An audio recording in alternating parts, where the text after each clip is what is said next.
because why not? Because PowerWash Simulator is a great game. There's a lot of trash modern remakes of Star Trek, but Strange New Worlds is the only one who gets it.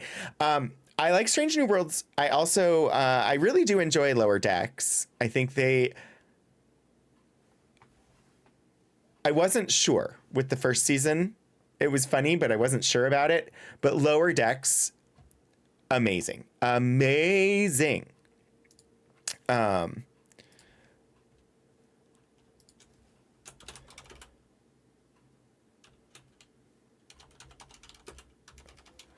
I'm just updating.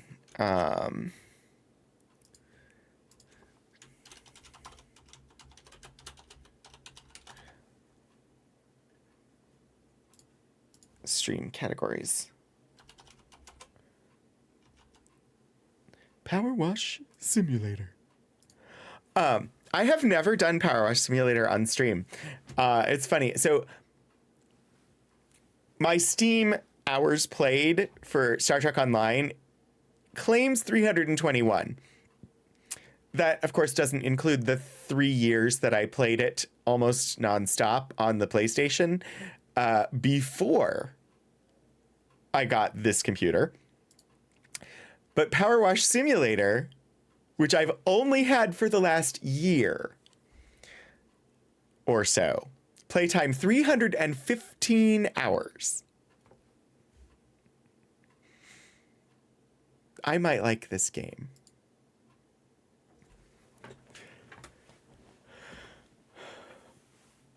Friend does first half of the movie night, then you do double feature of a Strange New Worlds episode and a Lower Decks episode.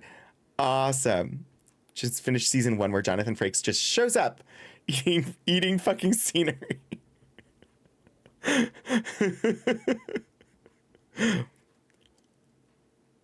Lower Decks is really good. Prodigy is also excellent. I was very annoyed when Prodigy was removed from Paramount Plus. But as of tomorrow, or depending on where you are today, as of the 25th of December, Prodigy Season 1 will be available on Netflix. And then they're actually going to continue and make the second season of Prodigy, which is great because Prodigy was really good. And also Bonnie Gordon is the voice of the computer on Prodigy. And so I'm extremely happy that she's going to continue to get to be the voice of the computer.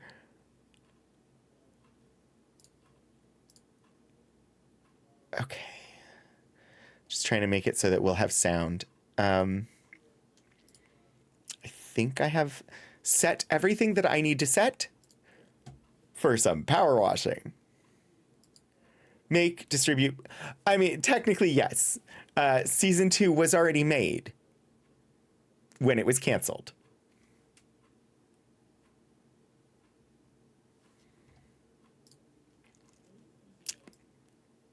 They just decided to not release it. And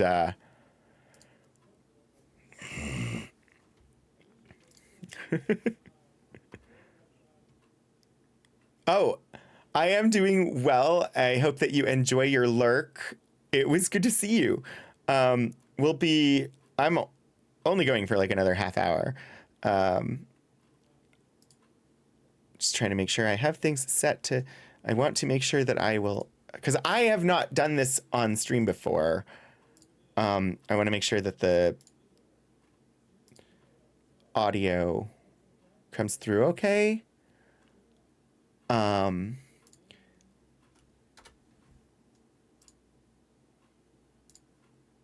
Audio.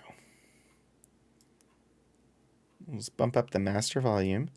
I don't even know, is there music? It looks like there's supposed to be music. I've never noticed music in this game.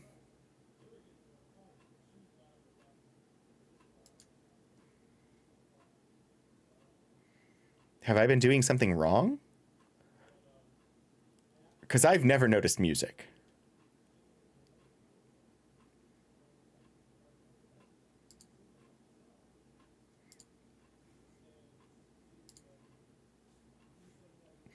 It says music. Well, if it's too loud, I can always turn it down.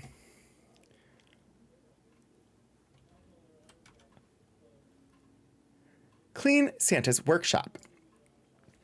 French Bob. Thank goodness there's someone on Santa's list who's really good at power washing and keeping secrets. It's exactly what we need right now. As you can probably gather, Santa's workshop has seen better days. Every day before yesterday, in fact. Since yesterday, it's become coated in a mixture of soot and the gloopiest, stickiest, most delicious mess ever. With only one sleep left till Christmas, and still so much to do, we're needing our very own Christmas miracle.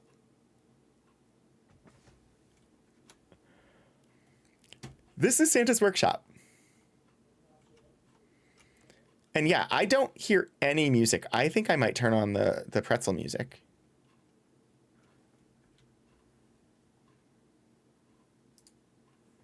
Because...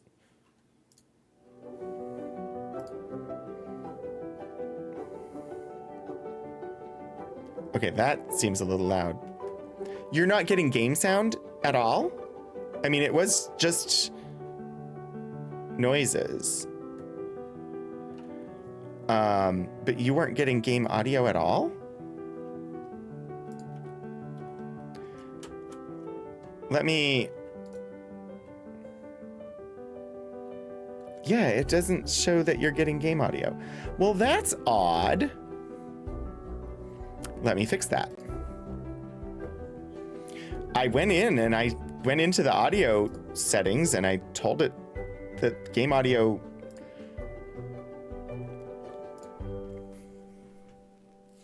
I selected it, but I forgot to hit add.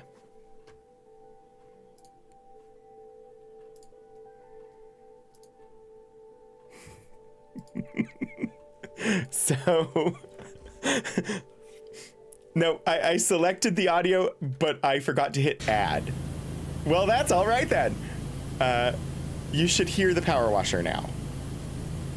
Maybe? It might be loud. I think it's a little loud.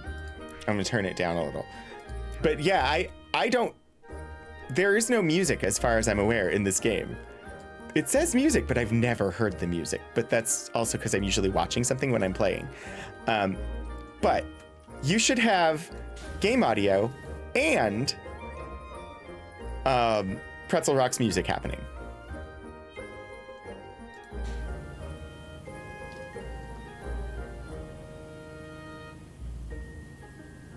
Good. Okay. Yeah, things are a bit of a mess in here, huh? Well, I already started here, so let's go for it. How many elves exploded in this room? I don't know. I have actually cleaned this room. This will be my 4th time cleaning this room. It's a big map, though. It takes a while.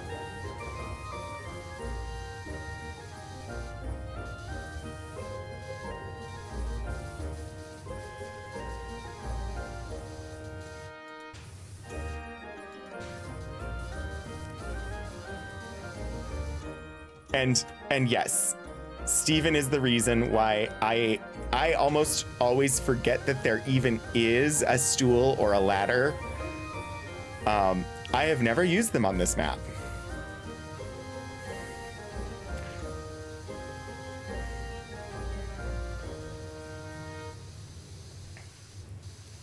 I usually try to like parse it out, but aw, this is a good song. It's one of my... I don't know. I like this one. In the Deep Midwinter is probably my favorite, but... the holiday channel in Pretzel Rocks this year is really good. And supposedly these are all YouTube safe. They say this game's supposed to be calming, but I see some of the items and I think, what the hell did you do to it? Hey, I think this game is really calming. I quite enjoy it. Yeah. Some of the levels are not my favorite. Like, there's one bit on the very last level of the story, which I love that level, but there's one part of it where it's like, there's literally nothing left and you say I'm not done.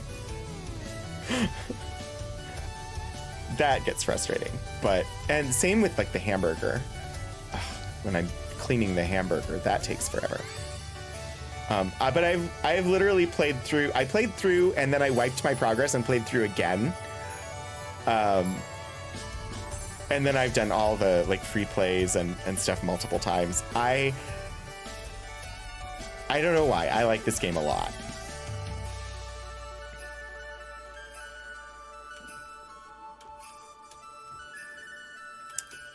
I don't know why I started here. I've never started here before. I don't think there are any achievements for Santa's Workshop. Also, I have this washer. This is the most powerful washer.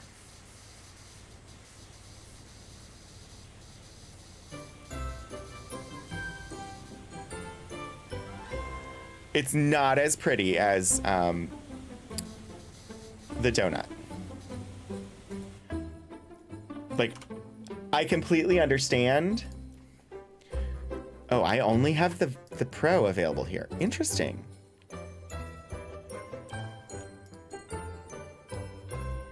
That must have been really weird, Steven. To not have... I can make the thing move and not move the whole camera, if that is better for people. I don't normally do that, but I can. To not have your donut gun.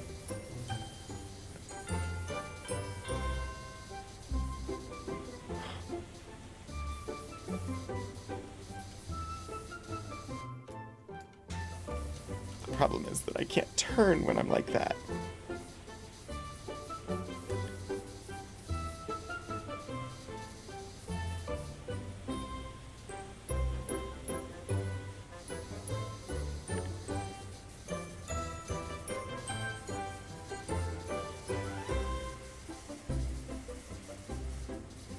It's such a good game, though. Like, it really, really is. And there's some cute little Easter eggs in it. Some of the achievements, like, there's an achievement in the Back to the Future stuff that was just a fun little achievement. I don't want to give away what it was, but... I don't know. I think this is it's a beautifully made, satisfying game that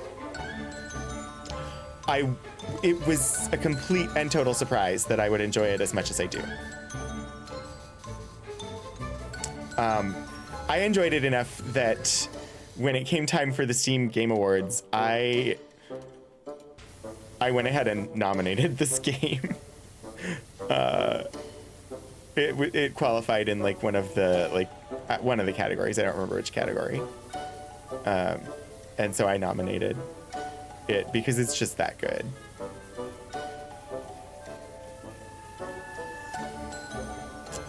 But then again, I should have known better.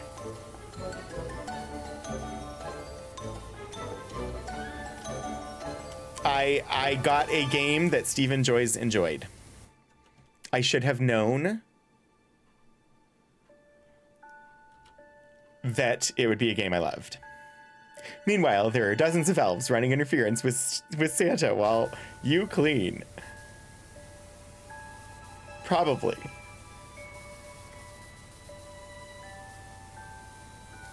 Basically, I should know by now that if it's a game that Steve enjoys playing, it's probably a game I will like.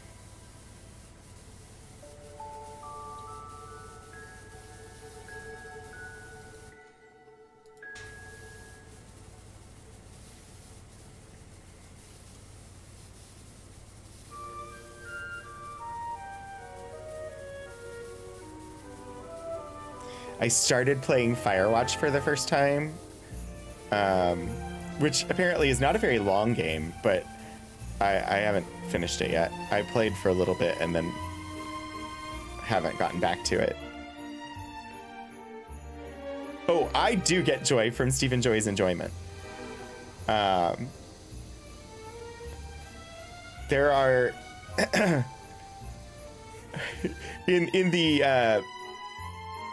in the stream like stats for this year, nobody will be surprised that my top watched channel was 16-Bit Eric, but my second top watched channel was Stephen Joy's.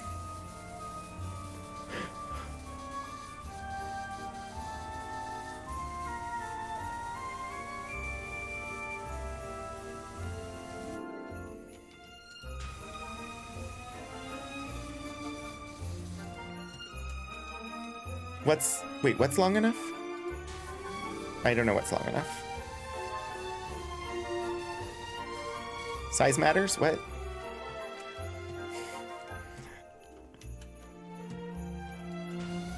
Although now I have discovered, because I don't remember, was it Cranberry? It might have been, somebody pointed me towards some of the science streamers, and so good. Yesterday we raided Volcano Dock. Amazing. Oh, Firewatch, it's long enough.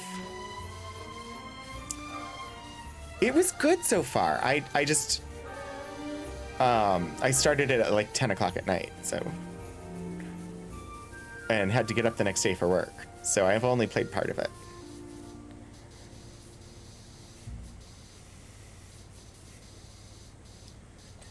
I've never started with this balcony before. Discovering the rest of the math community. But yeah, I forget, we were, I think it was last Sunday, we raided Paleontologizing. And they were doing a joint stream with Science Streams and Volcano Dock, and I've forgotten the fourth person, but I followed them all. And then yesterday when it was time for me to raid, Volcano Dock was on, and so we raided Volcano Dock. And yeah, they're really, really good.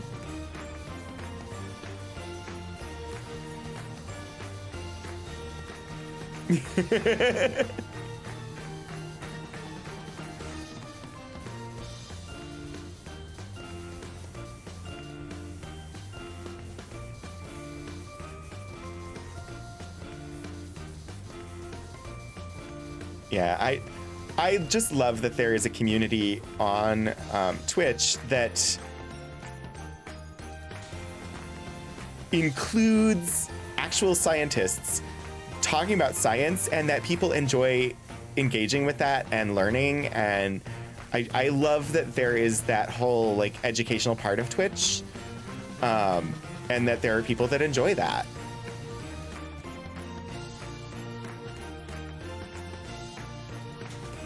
Who was, oh, Moo Hoodles, who does astrophysics.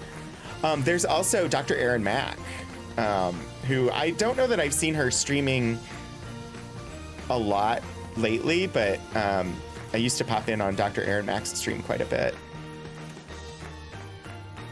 She's a consulting astrophysicist for Star Trek, and I think for Mass Effect as well.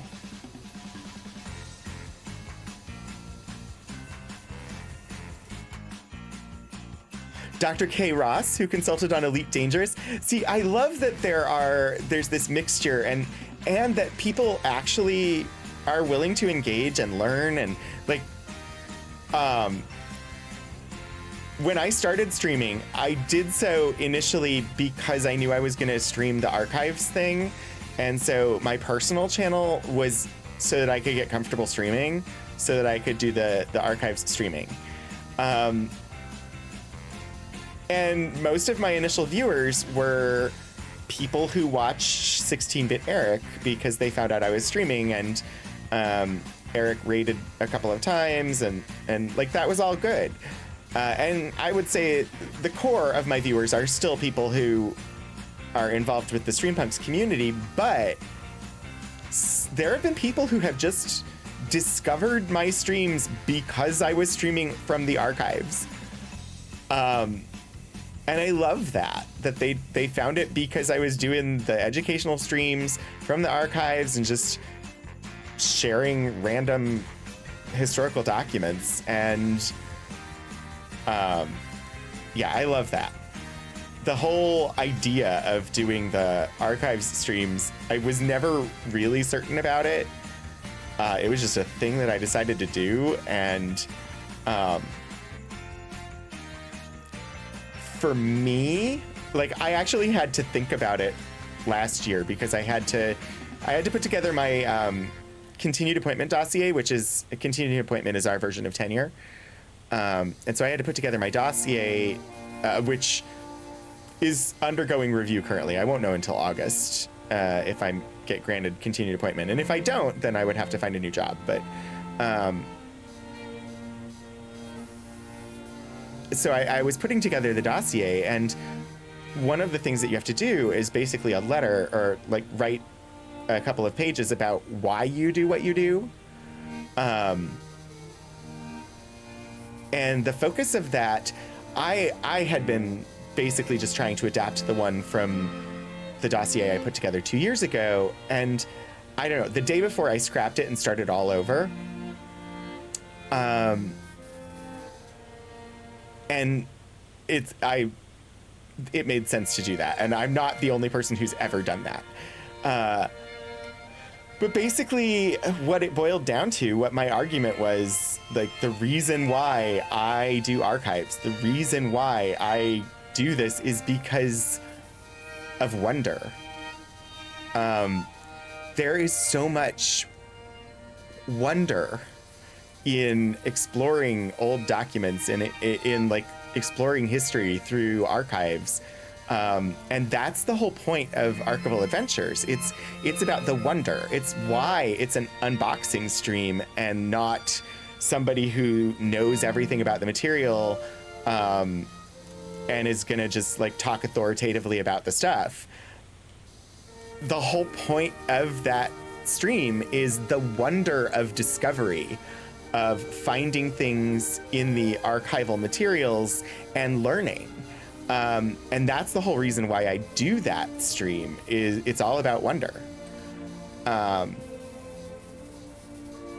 that's why I prefer the days when I'm opening a box that I've never seen inside before.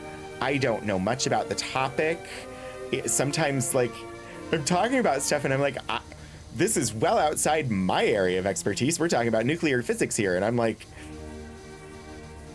my undergraduate degree is a sociology degree, and my master's degree is library and information science. Nuclear physics, what I know about it is from science fiction novels and things like that. But it's an interesting topic, and I have fun learning about it, and we get people in as viewers who are knowledgeable and can answer questions, or we take a moment and we learn about stuff. We look up terms or things that we're unfamiliar with and learn together, and I love it. The boring reason: archival work is also needed in order to retain historical record, and don't misplace prior knowledge. I mean, yeah, but the real reason, the reason why, like, the reason why I enjoy doing exhibits and blog posts and the streams and whatnot for the archives, the reason why that is what I most enjoy is because I get to share the wonder of seeing the historical items with the general public. Yes, we primarily collect things because they will be of use to researchers, because they will be useful for people who study in the collecting areas that we collect. So American Civil War and history of food and drink, women and the built environment. So women in architecture, stuff like that. History of science and technology. That's why we have this stuff. But for me, it is just really satisfying to be able to share it with the general public and just be like opening a box and coming across some old, ostensibly boring documents, like looking through it and being like, well, what is this? And can we figure it out? And one of the first streams, really early on, like maybe stream number 4, somebody, like we were going through records from a chef, and there were some scraps of paper that they had written like their shopping list on, and I was very dismissive of those scraps of paper. I was like, well, you know, this was back before I was. This was when I would accidentally spend way too much time on something that really wasn't interesting, instead of just moving on. But I was ready to just move on from that shopping list, but somebody in chat observed that for them it was really, really interesting to get to see the person's thought process in like the jotted down shopping list that they had put together for their trip to the store to support.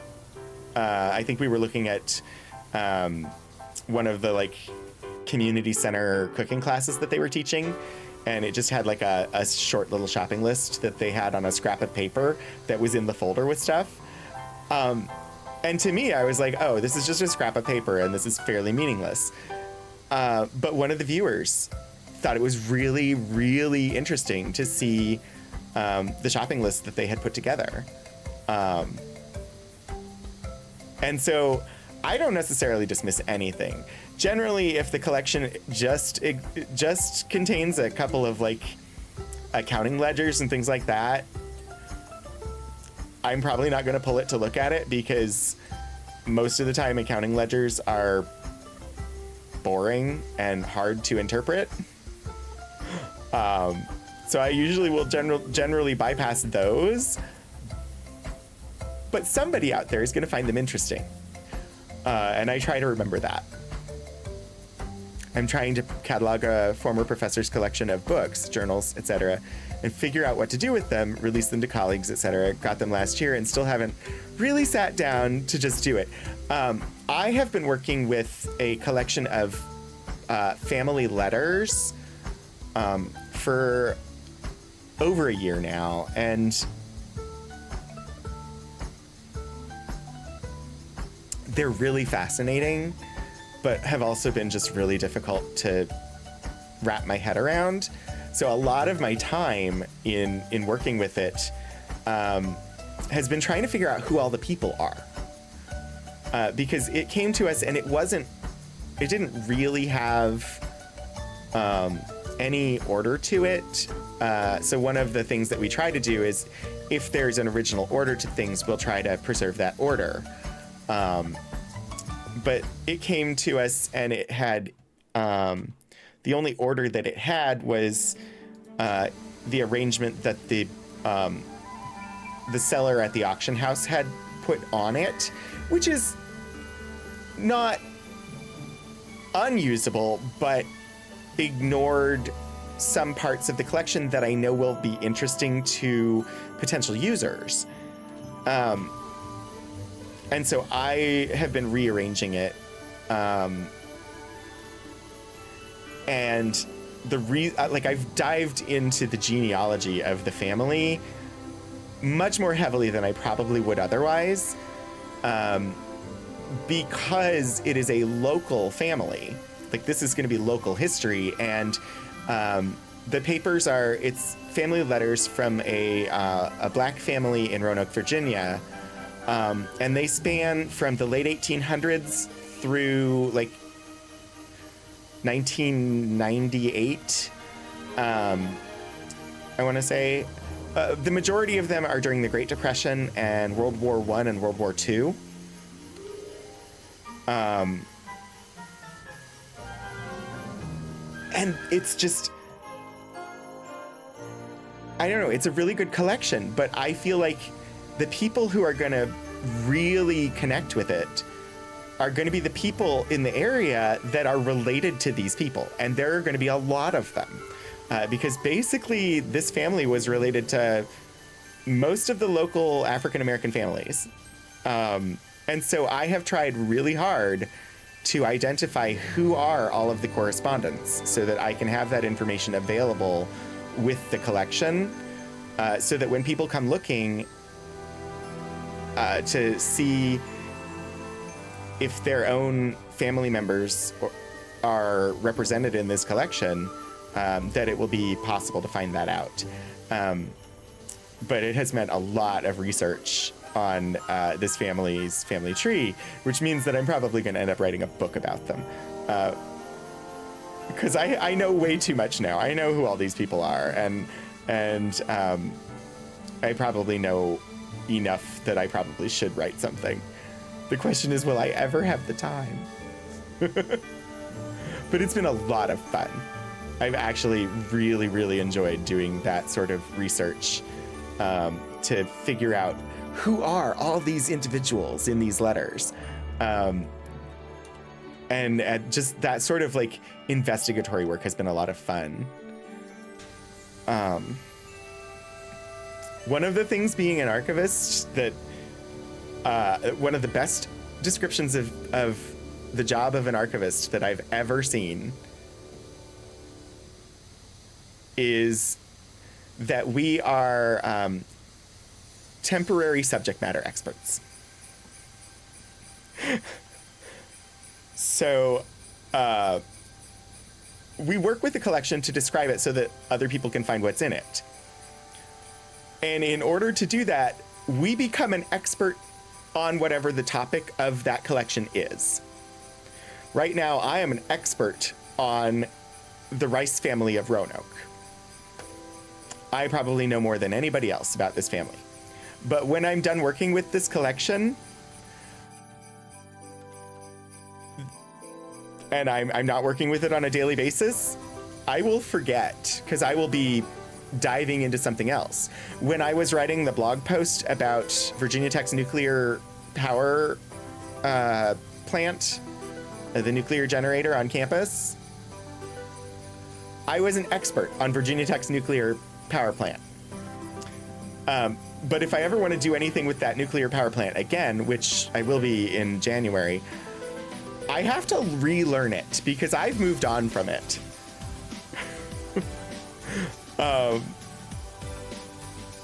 And that is pretty typical. Like, we become an expert on a very limited topic for a very short period of time, and then we move on and we have to become an expert on something else. And if somebody comes and is like, "Oh, you did this. Can you tell me about blah blah blah?" It's like,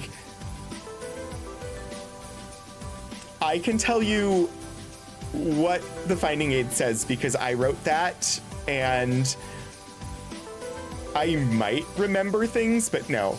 Off the top of my head, no. Because I don't remember. Because I've moved on and I've become an expert in something else so that I could describe it. For a snapshot of time, and then you become an expert on something else. Exactly. But that's the requirement of the job. Like, I need to be an expert on this topic so that I can describe it. But then the next collection I work with is completely unrelated, and I now need to be an expert on that collection and its topic. So honestly, I find that enjoyable. I like being able to work on a topic for a while and then move on and learn a new topic. Human short-term memories. Yeah. It's like, part of the reason I like working in the archives is we do everything that the rest of the library does.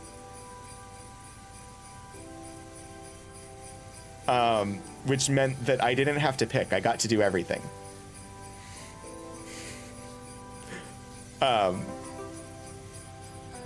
Yeah, Plus, I get to work with the fun, unique, irreplaceable items. So not only do I get to do everything, every part of the job, but I get to switch topics, learn new things all the time, and work with the rare items that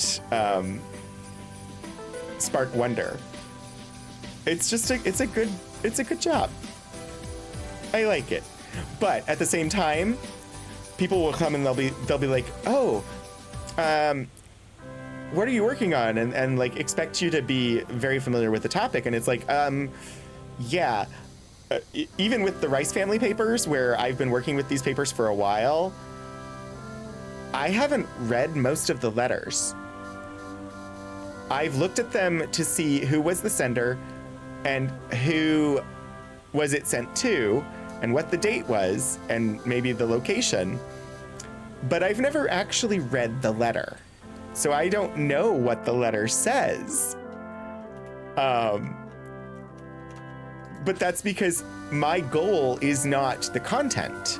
My goal is to be able to tell people what's in the boxes, what's in the folders. And with letters, the important information is who sent it, who did they send it to, and potentially like, and when, and like where. Those are the important things to help people locate the letters. Now, if I have time, the contents could be useful. But the primary things are who's it from, who's it to, when was it sent.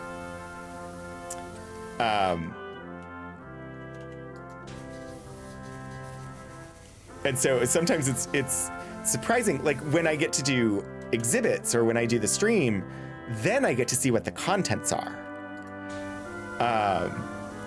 But until then, most of the time, I just know very basic facts about stuff, like summary topics, summary items, like what is in this folder in a general sense. And that's the job, because the job is about organizing the stuff and describing the stuff. It's not about, we're not historians. We're not necessarily interpreting it.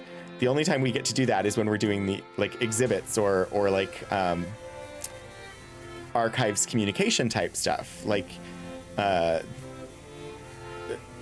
being able to promote the collections or try to get people to engage with the collections. That's when we get to get into the contents, which is part of why I find that to be an enjoyable part of the job. One of the exhibits I have up currently is about modern electric vehicles. Modern in the artistic sense of the word modern, which does not mean contemporary. Modern tends to be much closer to the beginning of the 20th century, whereas contemporary means now. And so I have an exhibit on display currently of modern electric vehicles, which are electric vehicles from the 19-teens.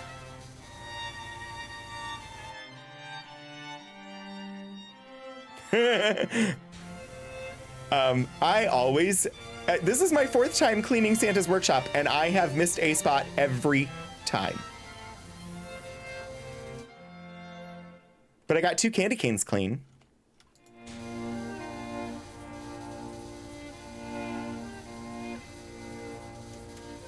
I didn't know I was going to digress about working in archives when I started power washing Santa's workshop. I know I have at times expressed burnout and complained about my job and my office, and I do like my job. I like working with archives. I find it fun. I find it interesting.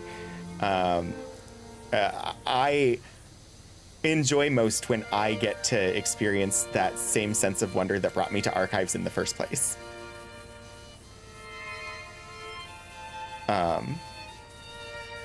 And sometimes I love the mundanity of just organizing stuff I like organizing things. I like metadata. I like... one of the most frustrating things for me at home is that I want to organize my music. And my music is in iTunes. And I've organized it multiple times before, but they keep overwriting my metadata with Apple-provided metadata, and the work that I've done goes away. And so I've sort of given up, but I enjoy organizing it. And reorganizing it. And so I'm sad because now I don't do it anymore because all of that work gets wiped away and overwritten by... Honestly, I just want to go into some of these places like Amazon and Apple and just redo their metadata schema for their media content because it's so bad. And like, who are you hiring to do this? It's wrong. Why?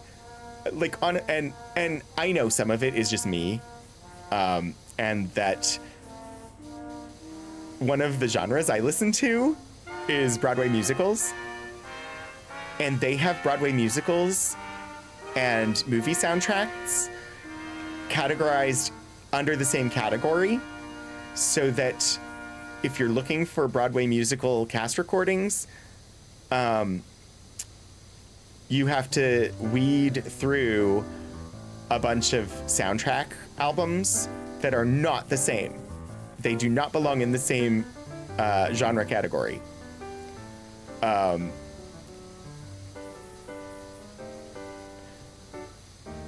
Yeah, I don't know. Sorry, I could go off on that. I don't need to. Anyway, I enjoy working with metadata, and working as an archivist lets me do that. Sorry, I know I'm moving the screen around now. I should do this. Look at these giant ornaments.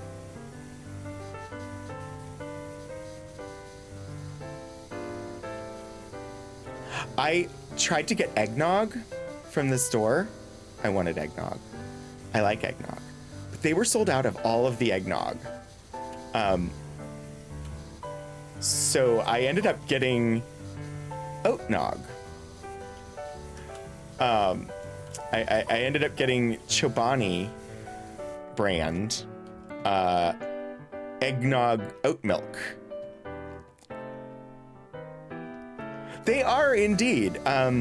Show tunes and movie soundtracks are different genres, but they are lumped together by all of the existing online music services. It's very frustrating. Cleaning balls joke. Oh dear. There are so many lanterns in this map. Oh shoot. Extension time. Size matters. Let's see. Best position. Stand up here, maybe? Yeah. Again, there's a ladder available. Except, yes, I learned from Stephen Joy's never use the ladder. And honestly, I find it more fun to never use the ladder if I can help it. Oh wow, we're a minute away from the next automated ad break, which technically means it's probably time for the stream to end. But for those of you, you'll be getting a couple of minutes of ads here shortly, and I'm going to keep going for a little bit, so I will see you shortly. But yes, it is the way. Because I'm having too much fun. So I will need to end eventually. This game is too good. Can I just, this game is too good. And is definitely more the speed that I'm at today than I don't know why. Mass Effect just was not... My brain was not there today for Mass Effect.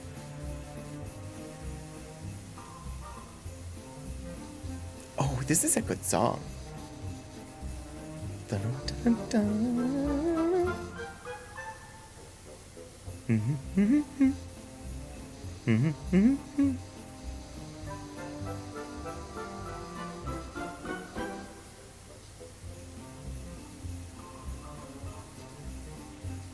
What was the what were you playing yesterday, Steven? I'm trying to remember.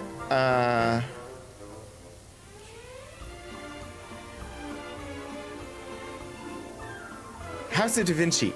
At the end, it had a really, really good song that just, I was like, why? Why? I mean, I was very confused by the musical selection. It was a great song, but I was confused by it because it sounded more like,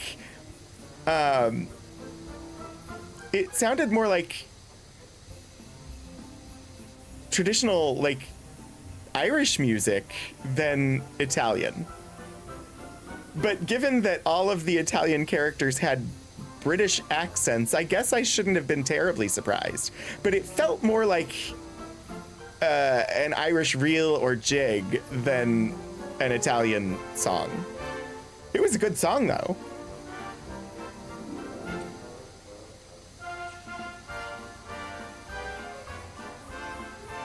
This is actually a good position to get a good portion of this cleaned.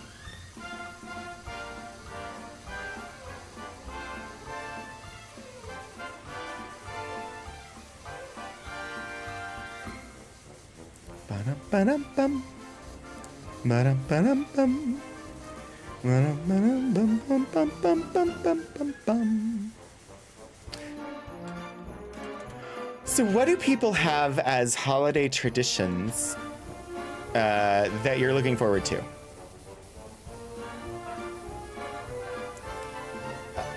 Philip's family does sherbet in lemon lime soda, like lime sherbet in lemon lime soda, and typically does like fondue on Christmas Eve.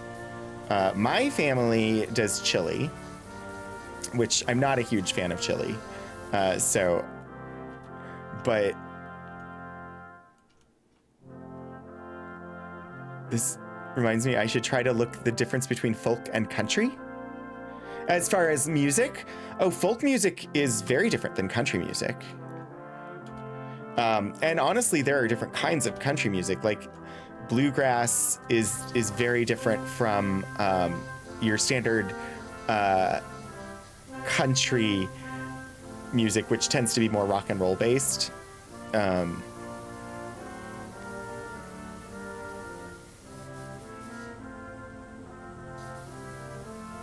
Night of a 12-hour Christmas cartoons marathon. Started on Christmas Eve. Awesome. I tend to watch Die Hard at least once because Die Hard is a Christmas movie.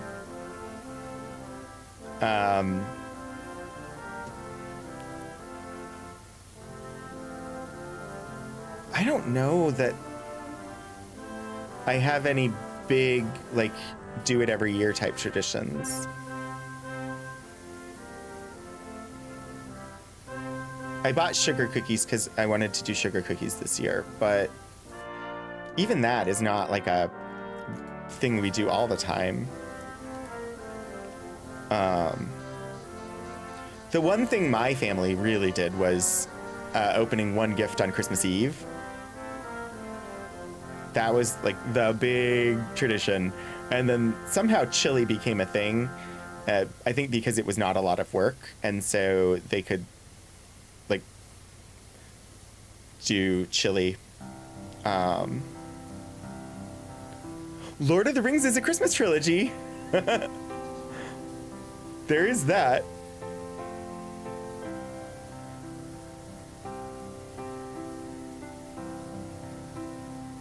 Try to watch one of the Christmas Carol movies. Muppet Christmas Carol would be really good. I haven't seen that in a long time.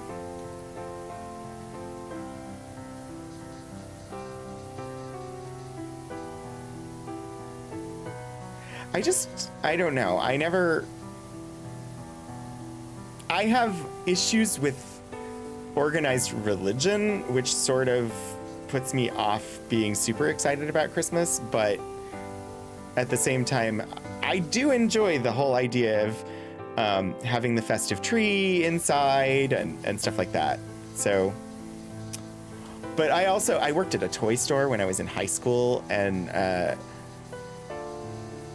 aside from I was the one who wanted to put up the tree every year, Christmas just became tiring. Because I worked at Toys R Us for 4 Christmases, which was exhausting.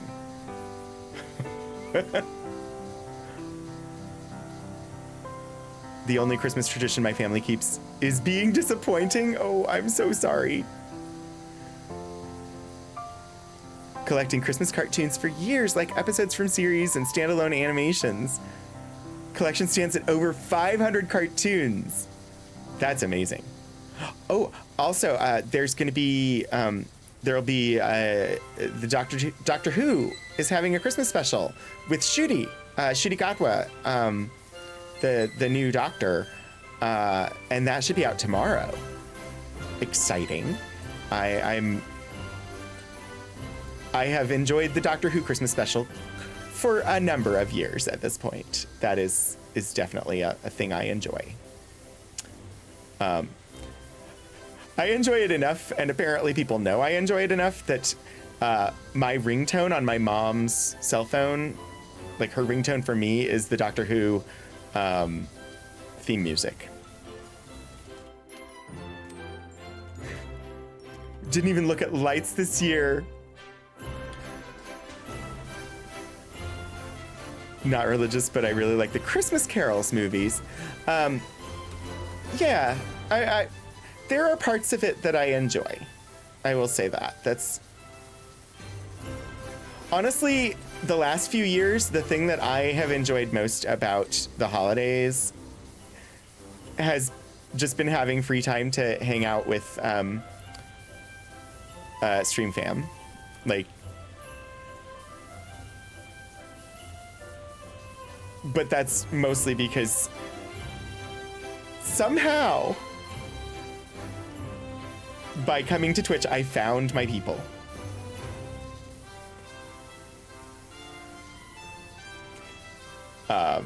And these are the people that I would most prefer to spend time with.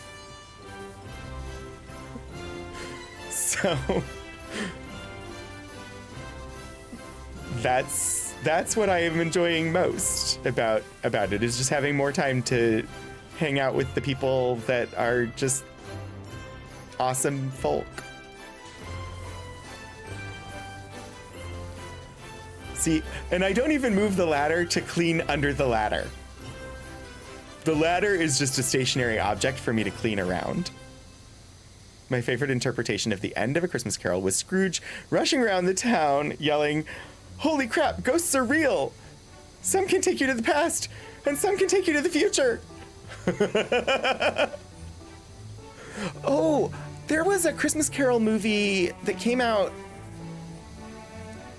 sometime in the last couple of years that I actually really enjoyed. I don't remember which one it is, though. But there was one of the newer ones that I thought was really, really good. I'm trying to think of who was in it. I completely forgot. So one of the newer ones was good. That's all I can say at the moment.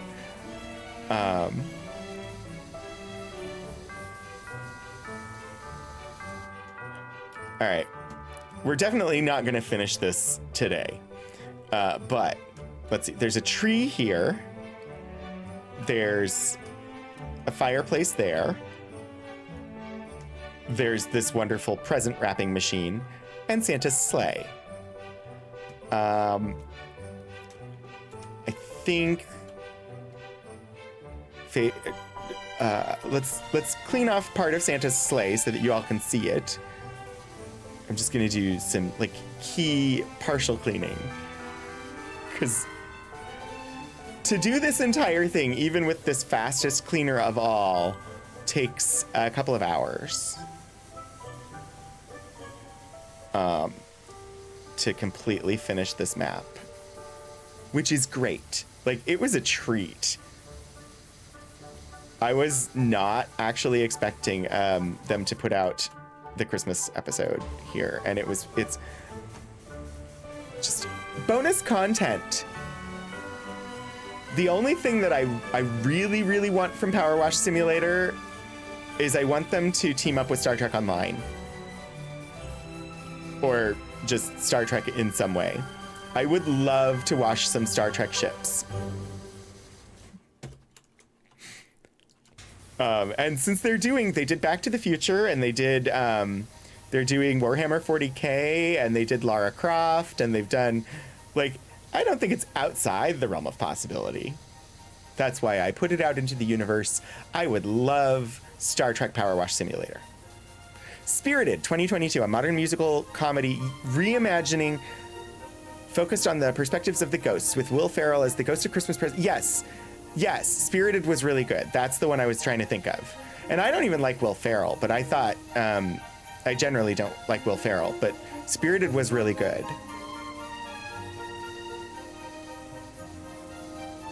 Star Trek PowerWash would be amazing, wouldn't it? Let me watch Deep Space Nine.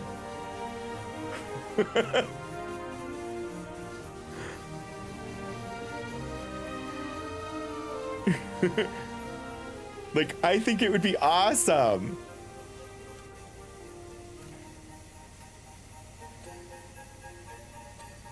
So I'm holding out hope, and I'm putting it out in the universe to call it into existence, because they have done some major IP like crossovers with PowerWash Simulator before. So I'm considering it to be something that could potentially happen, which is why I say I would love Star Trek PowerWash Simulator.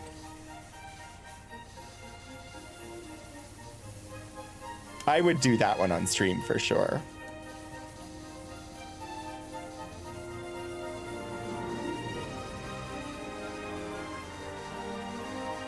Real scale.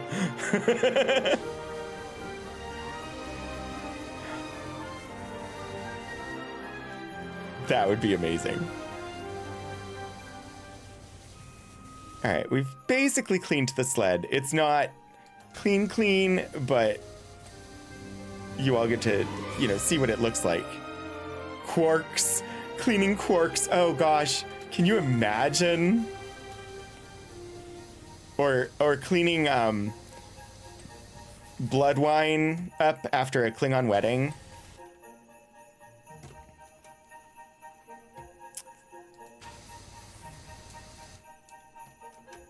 So many possibilities.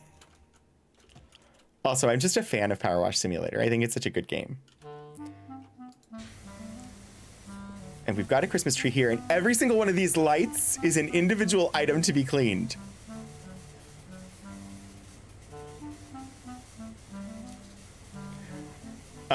But if you all want to know what happened here, it's not putting in the updates as I go, because I've finished it before and I'm just doing it again. I can look at the are there mods for PowerWash Simulator? I haven't looked. 86 hours of just going round and round the promenade. I would do it. I would like clean the entire promenade with just this tip. The weakest of the washers. Just to spend as much time in it as possible.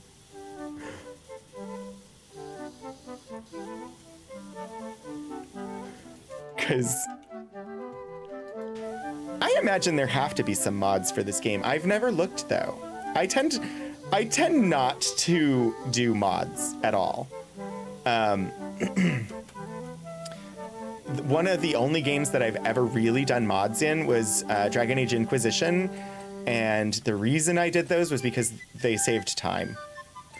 They were the war table instant completes, because otherwise some of those took like 24 hours and hold up stuff and are just annoying, and also like picking stuff up without having the animation play, because that added so much extra time to the game.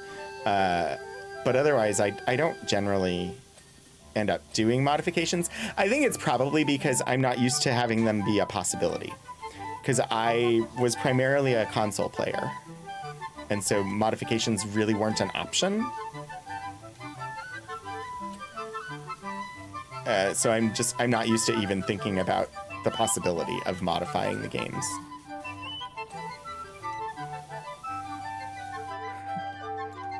Just the ship. Just the ship.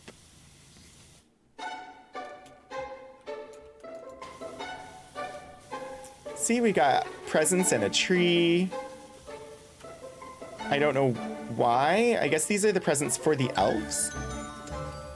Otherwise, why would they have them under a tree and not in a bag to be delivered?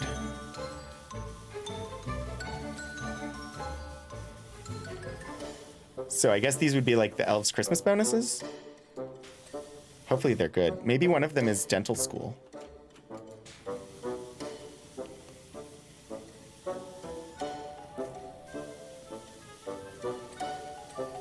Right? Because isn't there I forgot his name. One of the elves wants to go to dental school, right?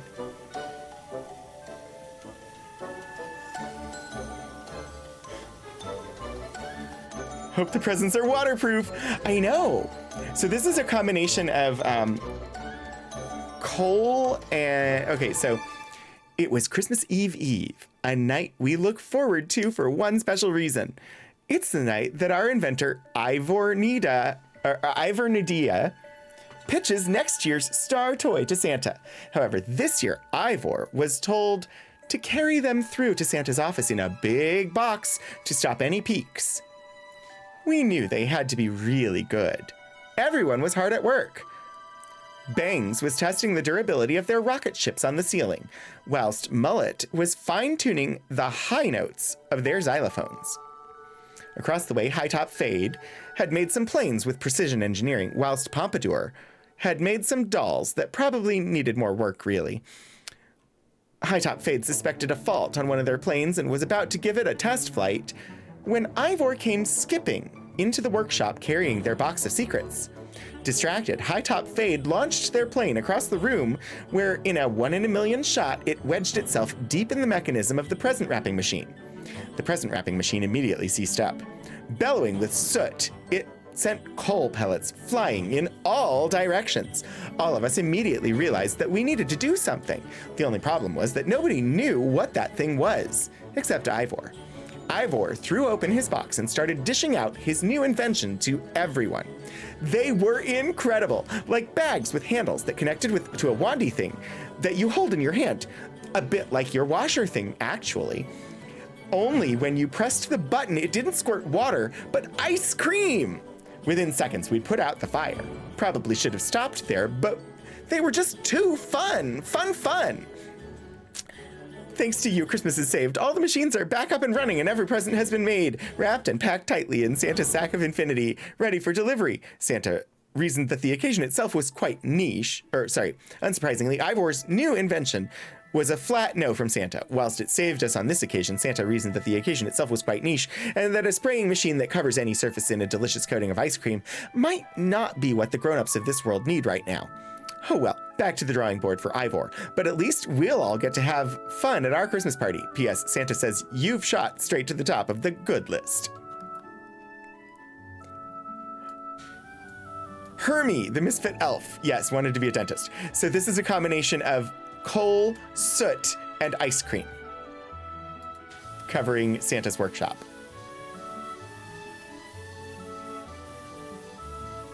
They basically had... all of the elves basically had power washers that put out ice cream. That shot out ice cream. And that was what they did to get the workshop looking like this.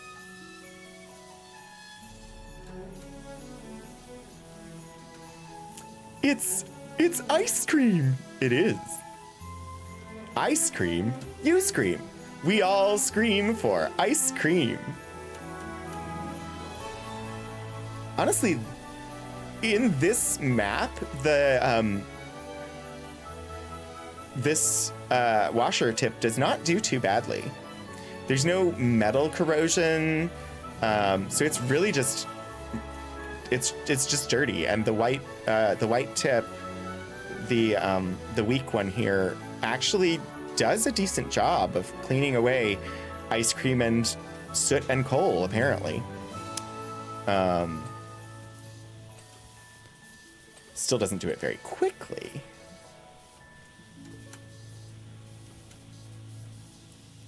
But enough to save Christmas. The reason why they didn't tell Santa so he could use Santa magic to clean, because they didn't want to end up on the naughty list. I don't know.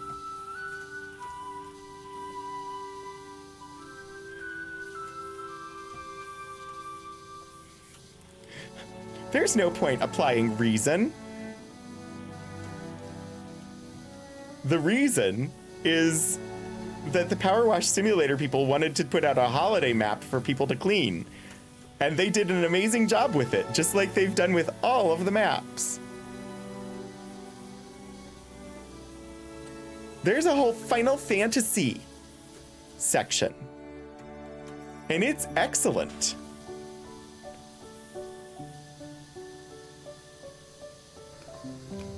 It's a really potent fire too. Yeah, it's got like there's a cover on the fireplace, but yeah. It's amazing what will and will not get power washed. Also, the game does, in fact, yes, actually itself. Or actually itself. In that this is not a power washer. And the game points that out. It's called Power Wash Simulator. This is not a power washer.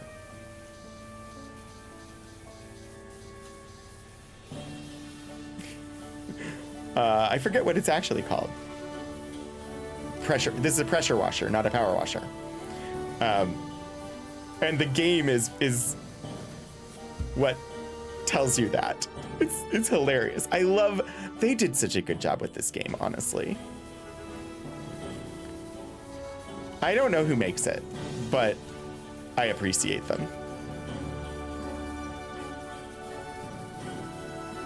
What time is it? It's got to be almost like 9:30 across the pond, right?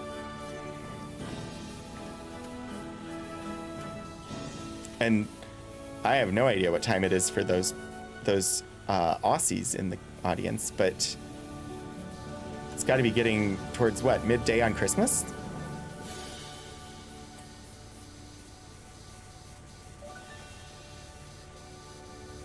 It's so cool. I don't know. I'm having too much fun. Here. It's 8:30 actually. Okay. Not even close to midday yet. It was what? So when I started, you said it was 5 in the morning? Oh gosh, so no, it's like what? 8:30? Yeah, 8:30 in Australia.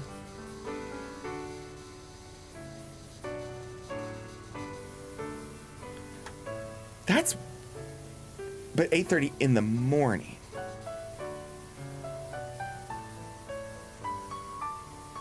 Okay. And yeah, if it's 4:30 here, it should be about 9:30 in Scotland.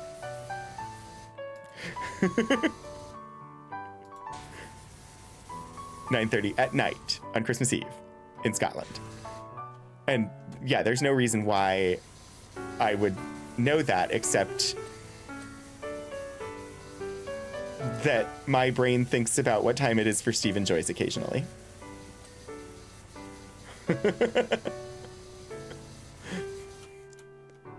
Because I think about what time it is for the people that are important to me. I know that in Los Angeles, it is about 1:30 in the afternoon. I know that I still haven't got into my brain the Australia time difference, but I know that that in Edinburgh, Scotland, it's 5 hours ahead of me. And I know that in LA, it's 3 hours behind me. LA is always 3 hours behind the times. Sorry, that is a quote from a musical called The Sweet Smell of Success. And every single time I talk about time and Los Angeles in the same sentence, that quote comes to mind.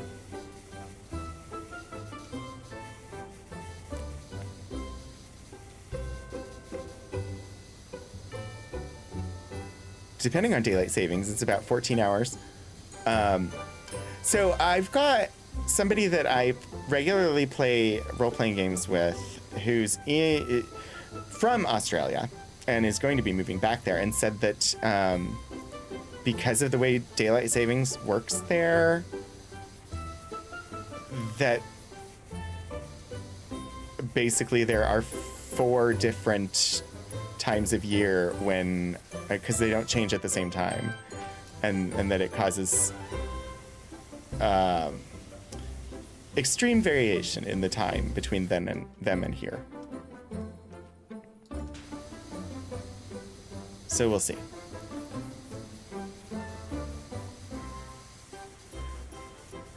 I used to know Hawaii off the top of my head, and Hawaii doesn't do daylight savings.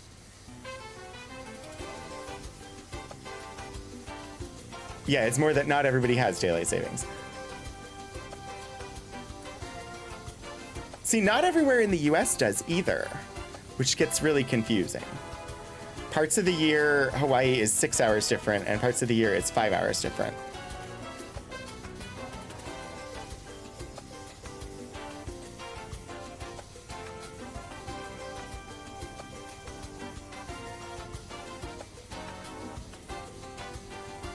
And I think Arizona doesn't do daylight savings, and parts of Indiana or Illinois, I forget which. Honestly, we should all stop doing it. They've actually shown scientifically that it's bad for your health, regardless of whether you're skipping forward or back. That the incidence of heart failure goes up regardless of whether the time changes forward or backward.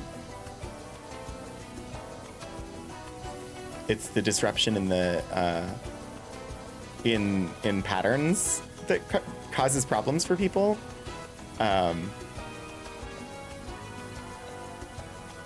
So, I don't know.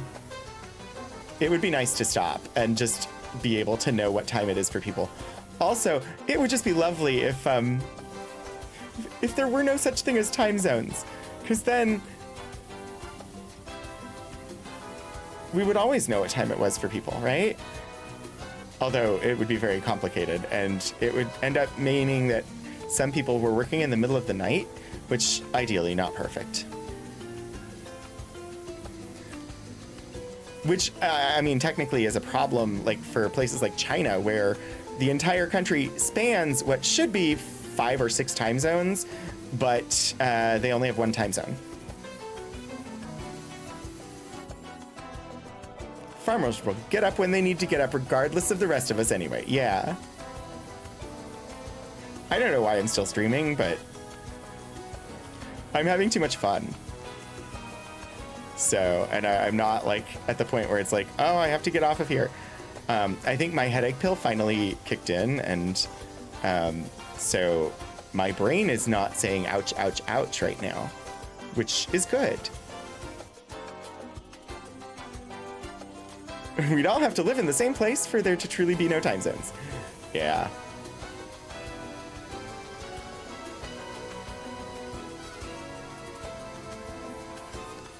I mean, we could all live by Greenwich Mean Time, but then mean would mean something different. Because it would be really mean to put everybody on Greenwich Mean Time.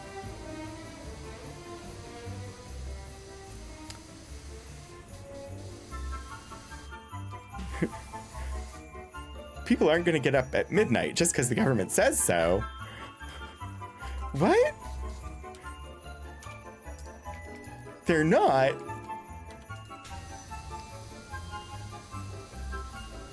The question is, how quickly can I clean this place? There's no way I finish. And yet, I'm having too much fun to stop.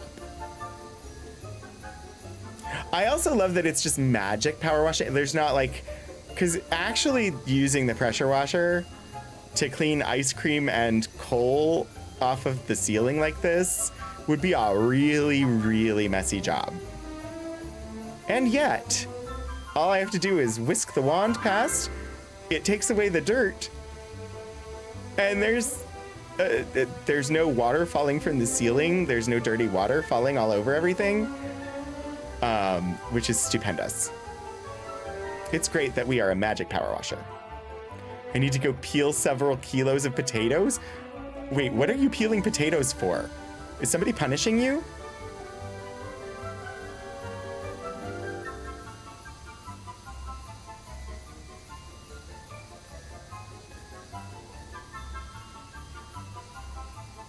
I think we're watching a movie tonight. I believe it's... I think Philip said something about wanting to watch Gran Turismo, which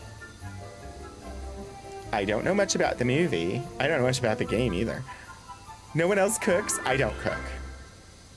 I bought Totino's Party Pizzas,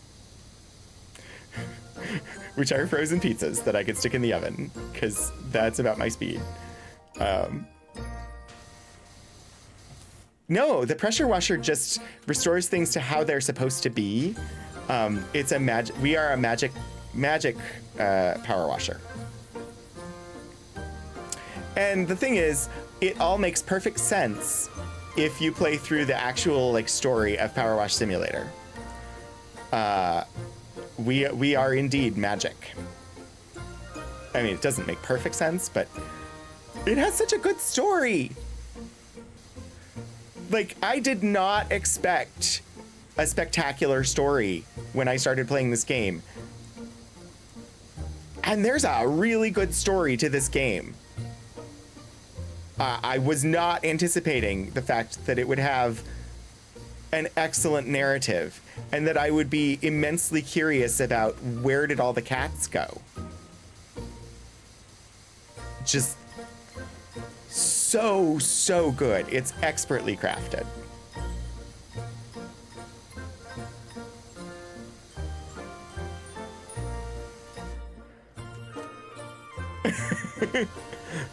Like, I truly did not expect it. And I very much appreciate that they put that into a game that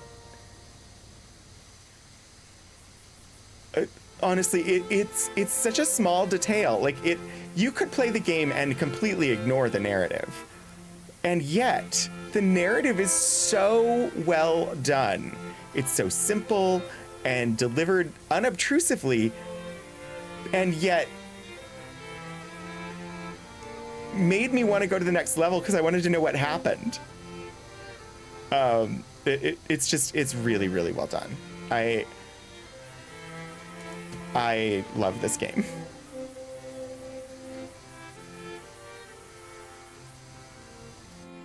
Anyway, we got the major bits done. I guess I should maybe do Santa's chair and then I should stop.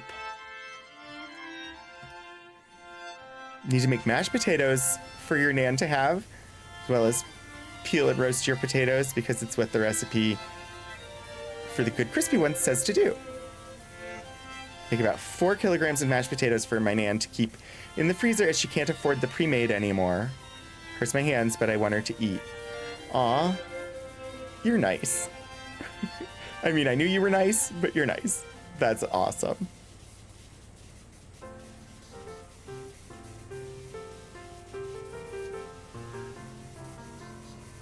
This has been really enjoyable. I don't know why, but just sitting here playing PowerWash Simulator has been, and doing the Christmas events in Star Trek Online and just hanging out with you all. This is what I wanted from Christmas Eve this year.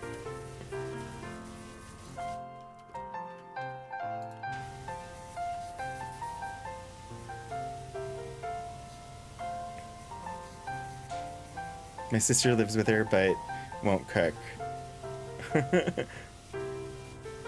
That's awesome. But not that your sister won't cook, but it's awesome that you step up and do so. Like,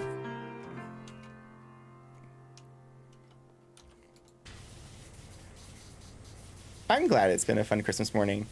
Hopefully if you are interested in Doctor Who, you have access to however they're distributing it in Australia. For me here, it'll be on Disney Plus. But the Christmas special, I'm excited.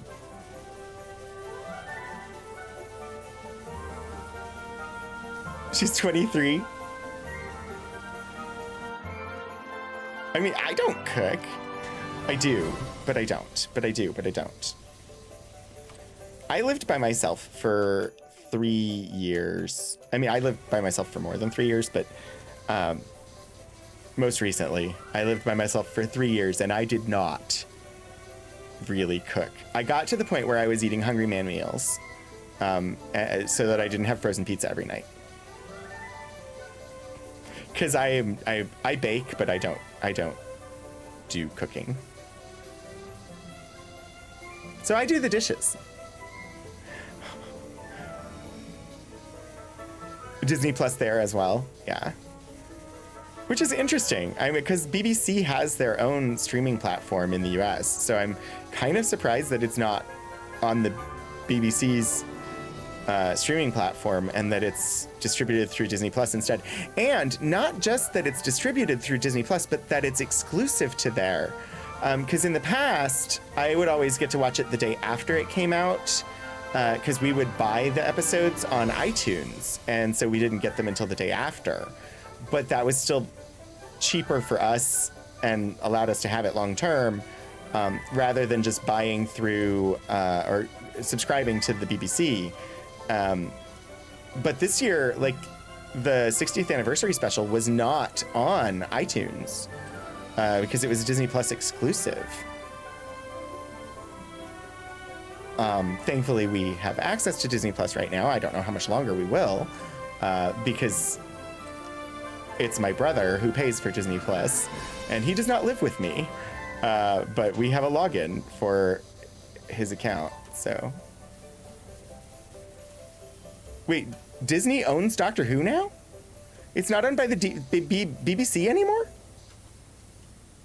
I mean, somehow that's terrifying and not surprising at the same time.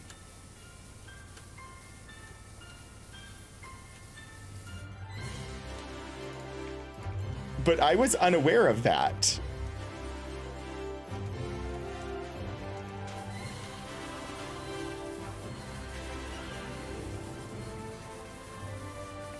My first experience of Doctor Who, I don't know why I'm going into this right now, but my first experience of Doctor Who was in the summers. We would stay up late, and so we got to watch late night television. And Doctor Who was definitely late night television.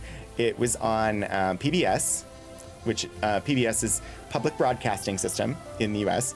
And I believe, for me, it was Maryland Public Television that used to have, they would show Doctor Who, but only like after 1 a.m. And so in the summer, when I didn't have to be anywhere, we would stay up late. And so then there was this weird sci-fi show that would come on at like 1 a.m. And the first Doctor Who serial that I watched was Paradise Towers, which was the 7th Doctor with Mel. And Mel wants a swimming pool, or wants to go to the beach or something. I don't remember. But it, like, there's a swimming pool in the TARDIS in later Who, but at the time,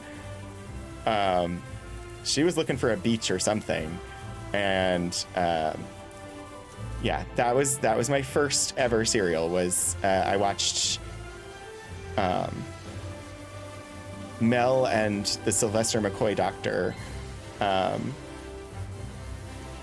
in Paradise Towers, and then of course sort of saw. I remember like oh, I forget what the title of it is, but the one with the Ronnie. That was like probably the second ones that I saw, and because I didn't get to control, I didn't get to choose, I didn't even know what the show was at the time. It was just what was on late at night on Maryland Public Television.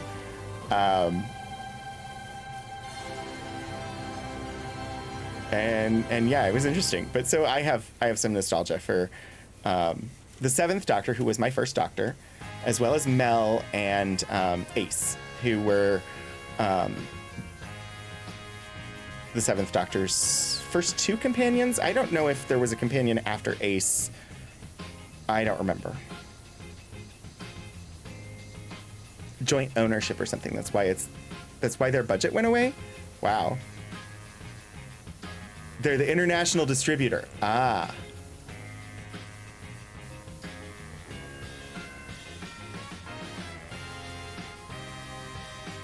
I mean, that makes sense.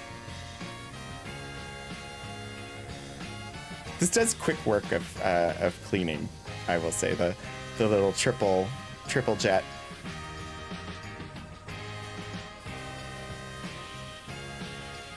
Zoop, zoop, zoop. It's funny. I will go into the computer and clean. There are certainly places in my apartment that could use cleaning. That is not as enjoyable. Ooh, we got some great saxophone going on.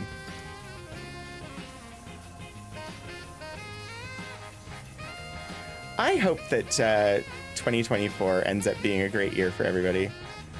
I don't know what to expect from it. Hopefully I will be granted continued appointment.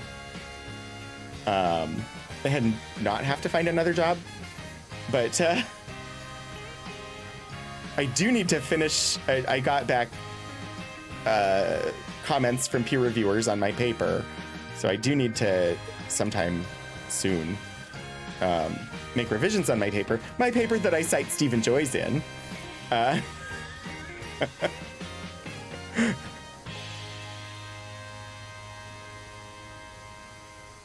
Because it's all about my archives stream. And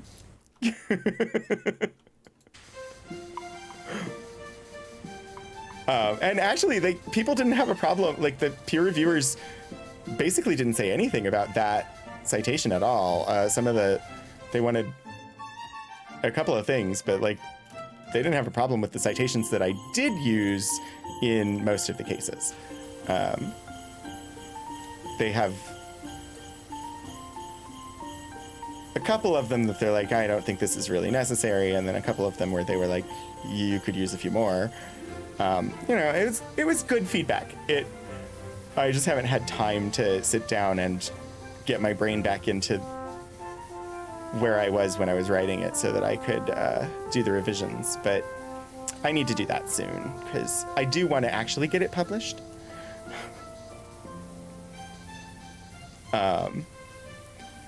Since I will be one of the first ever people to publish about anything relating to live streaming and archives. So.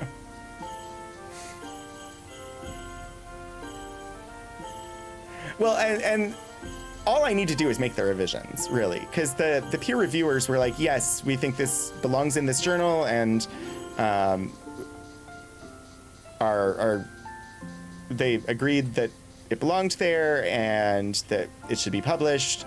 They just had some suggestions for some revisions. So I just need to get the revisions done and turned in, and then hopefully, and since it's one of those online journals that publishes all the time.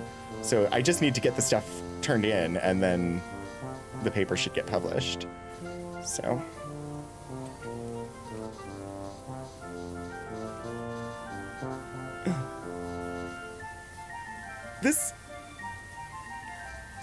I love this game. Merry Christmas, you filthy animals. But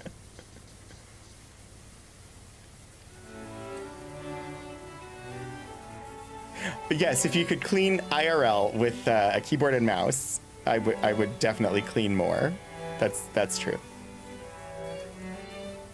Dropped a YouTube video in my Discord, which is a crossover between the 10th Doctor and Pigs in Space from the Muppets. That sounds hilarious. I was when the toy maker showed up, I had to look because I didn't know anything about the toy maker. The toy maker was from the first Doctor, and so the toy maker was very, very new to me as a character. Good character. But I wondered, I was like, wait a minute, wasn't there that episode where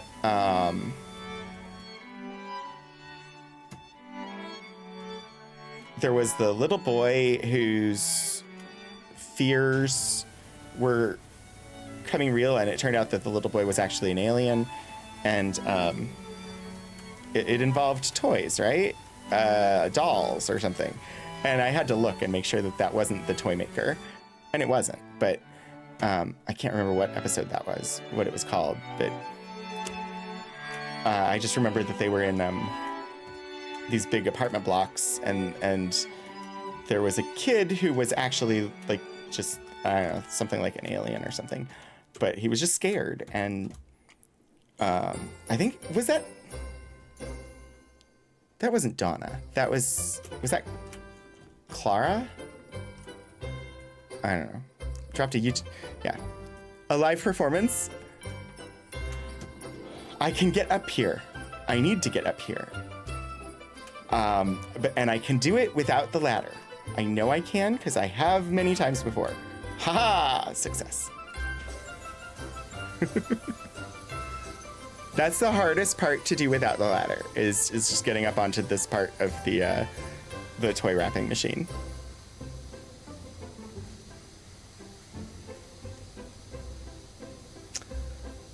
I'm sure I explained it very badly. I don't remember. It might have been Amy Pond. It might have been Amy and Rory. I just remember that there were dolls, and one of the companions basically got turned into a doll or something. I don't remember. But the toy maker made me think of that.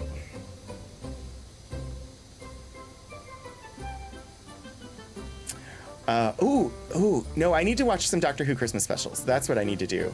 Because The Doctor, the Witch, and the Wardrobe is an excellent, excellent Christmas special. That's worth watching.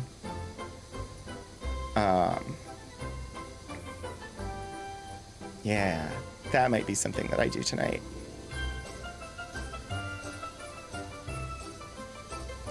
Okay. I wasn't gonna wash this entire room. And yet, I'm having too much fun. And look at it, it's coming along nicely.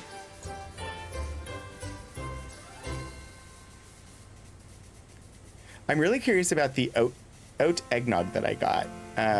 Just because the store was out of all of the eggnog, and the only options were like non-milk eggnogs, and I've never had a non-milk eggnog.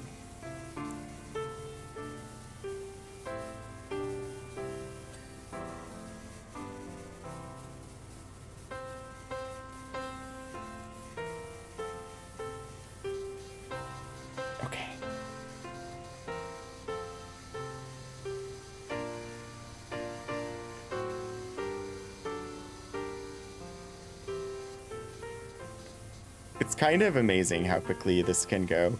I took my time the first time, and I used this tip for the whole thing.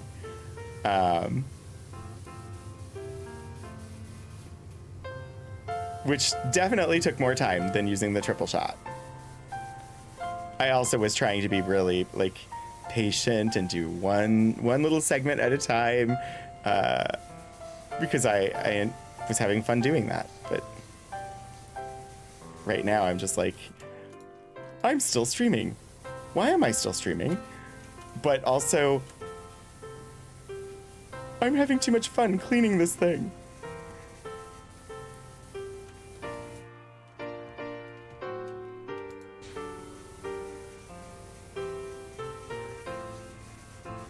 The sun has gone down here. Almost. It's like 5 p.m.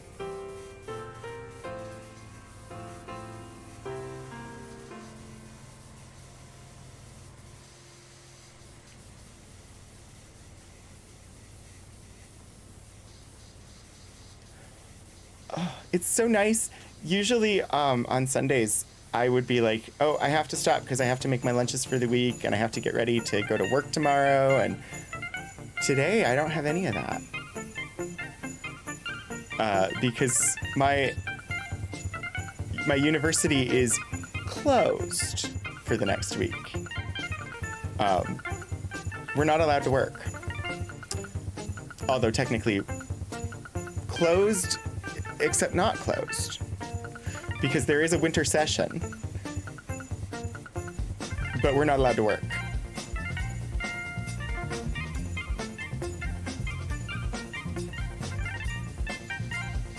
We're not allowed to work, but in order to get paid, we have to use vacation time. It's bizarre.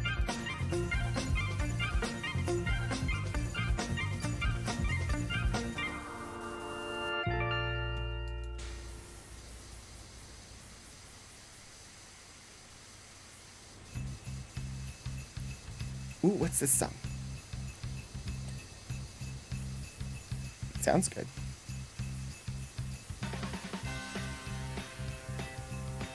The Nutcracker? What? No, this must not have updated yet.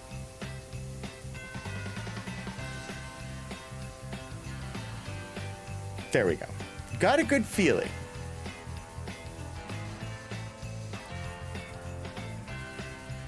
Do do do do do do do do do do. I wonder how quickly I can get through this.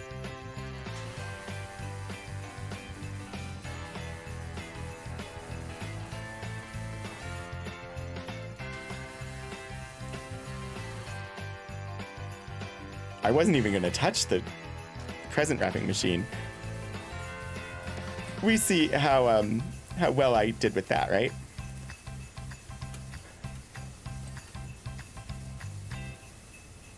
But it's Christmas Eve. I have to fix all this so that Santa can get the presents out.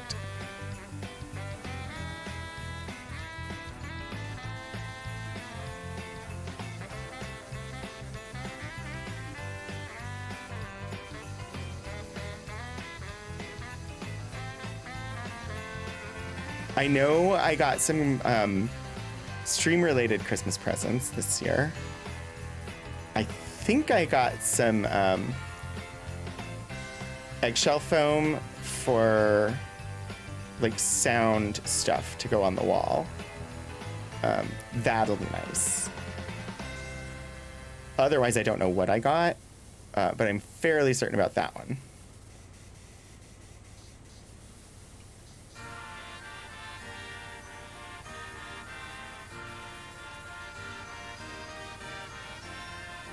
I haven't opened anything yet, even though I was specifically told not to wait and to open stuff when it got here. We haven't opened anything.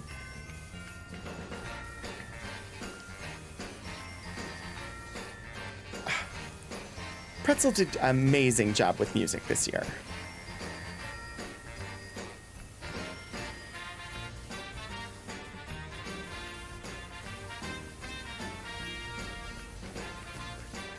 Yeah, you got the bookshelf.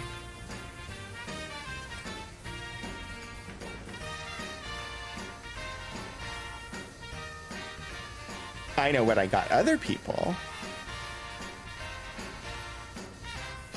which is more important.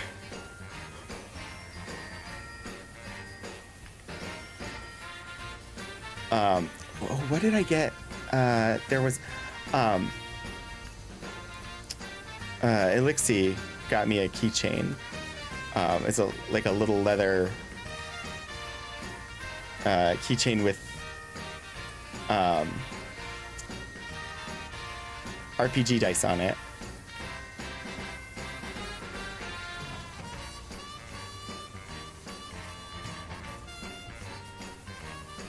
Which is nice.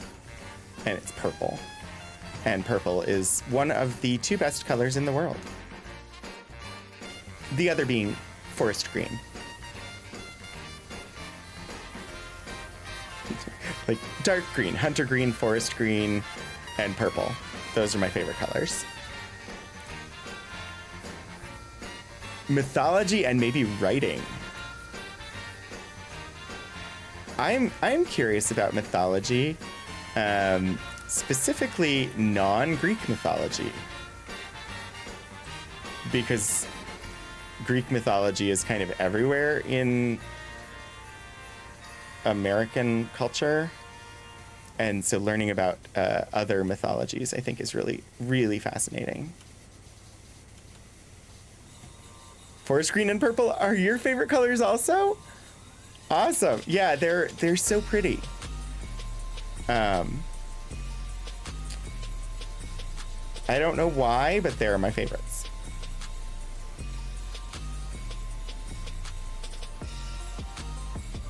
And then, of course, I know Stephen Joyce loves purple.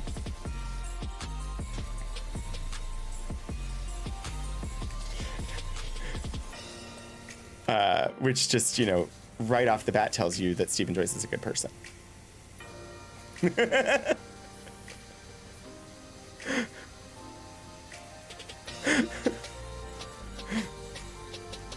Yeah, I know I keep mentioning you, but I am a fan. So I'm allowed. That's how it works, right? It's my stream, so I'm allowed. That's how it works. I'm sad because I went to bed early last night, and I was like, I'm gonna get up and I'm gonna watch Urban Bohemian stream this morning, and I did not wake up in time to watch Urban Bohemian stream this morning.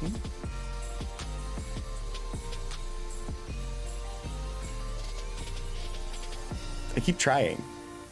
I used to. Someday I'll get back there. It's a goal of mine.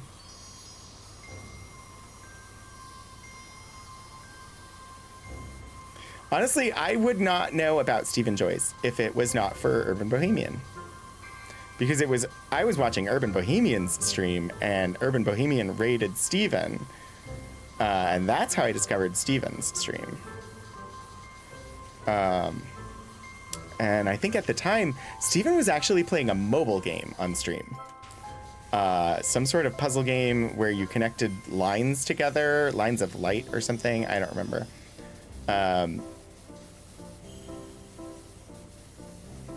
It's all Brian's fault.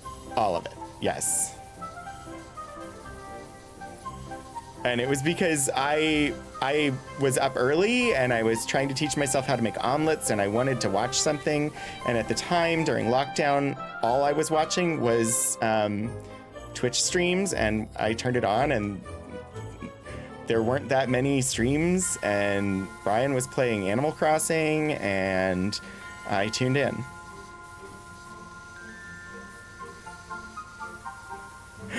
So it's Brian's Sunday Animal Crossing's fault.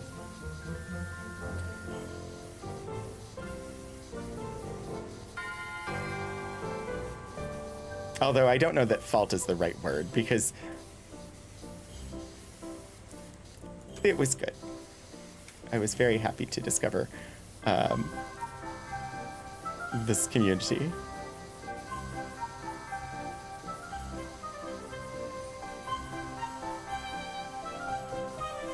Christmas Shopping, that's the name of this song. It sounds like it.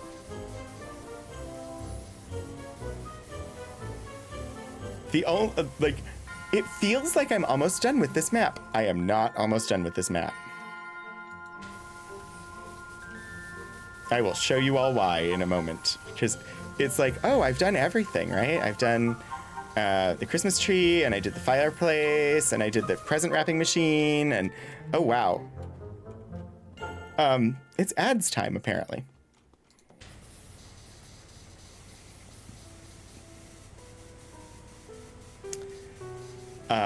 So it feels like I've done everything. I'm not almost done.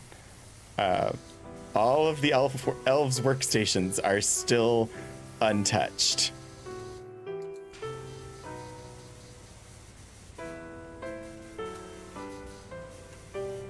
Grotto skirting cleaned.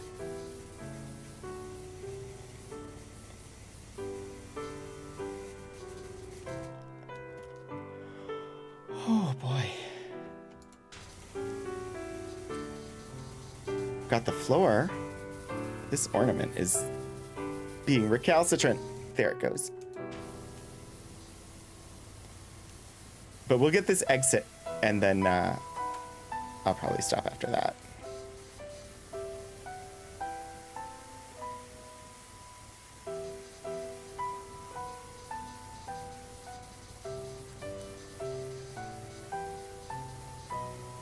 I have missed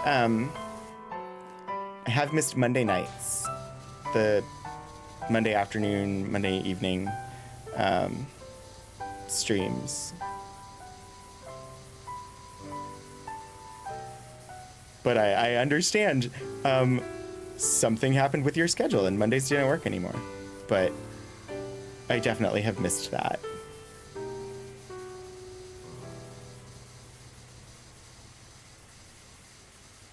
It was part of my routine.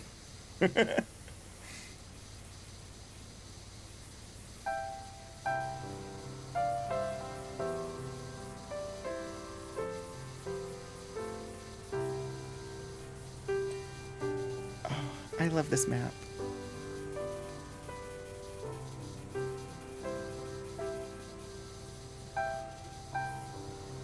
I'm surprised Philip hasn't been like, what's going on? You're usually done by now.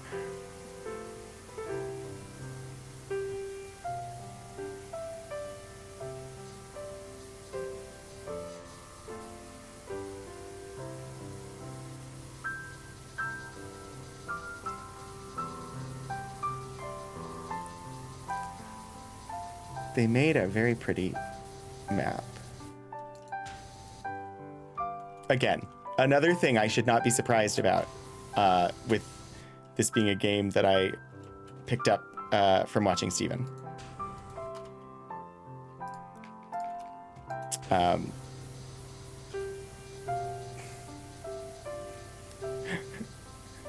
Because the pretty games, they come from there.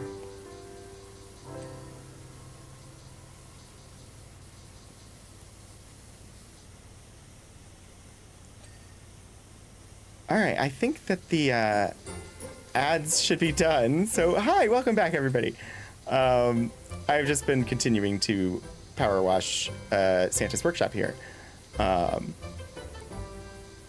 should be the final ad break because I definitely cannot do this for the rest of the night, as much as I am enjoying it. It'll be time to consume food here soon.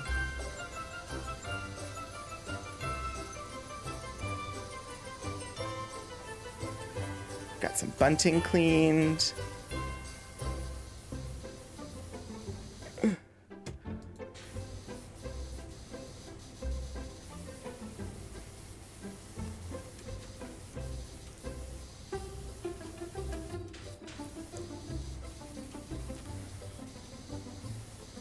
I wonder who's on at this point. I could look. I can't believe you said all those mean things about the unsubscribed people. Well, you weren't supposed to say anything. No. I mean, if this was me making a living, then subscribers would be an important metric. But this is just something that I do for fun, to hang out with people that are amazing people. I appreciate the subscriptions and the bits and the all of that type of stuff, but that's not why I do it.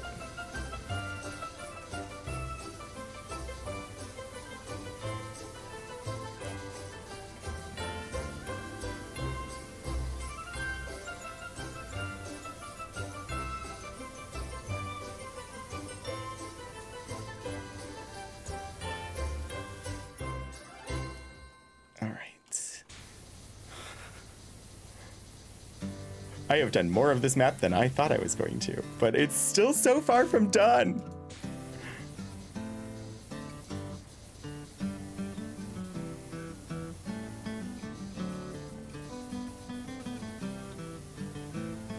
I haven't in the mix, the holiday mix,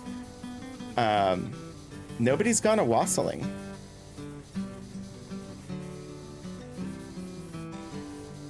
I'm surprised that nobody's gone a wassailing in this holiday music mix.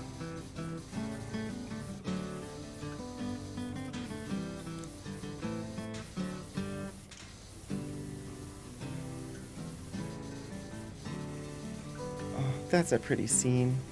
I miss snow. I'm sad that it's going to be like 60 degrees here. I'm weird. I like snow a lot. I miss the Minnesota winters. I did get tired of cold and snow in Minnesota around February. When it was time, like when it was cold enough that they would do like the ice castles in St. Paul, downtown St. Paul. They would have the ice castles, which are like literal like building-sized buildings made of ice. That's about the time of year where I'd be like, okay, now I'm done. And of course, there's still like 3 more months of winter after that in Minnesota. So, but yeah, I have definitely missed having snow since moving here.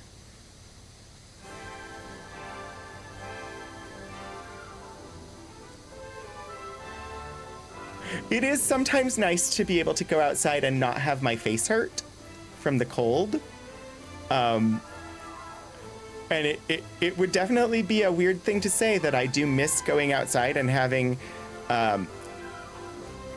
my face hurt from the cold and my nostril hairs freeze, and having it be so cold and windy that my eyes are watering, but that the tears freeze, and so that I have ice crystals in my eyelashes. And yet, I do sometimes miss that cold. I miss, it was bracing. It was fun, and there was ice and snow, and I'm definitely a winter weather person. Although, I think it's just that I don't get snow here, and that it's not so much that I miss having my eyes freeze closed from having ice crystals in my eyelashes.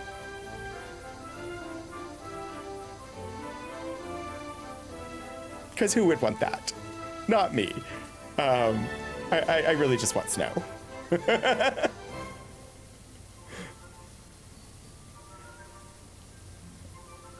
And I am not actually exaggerating. So if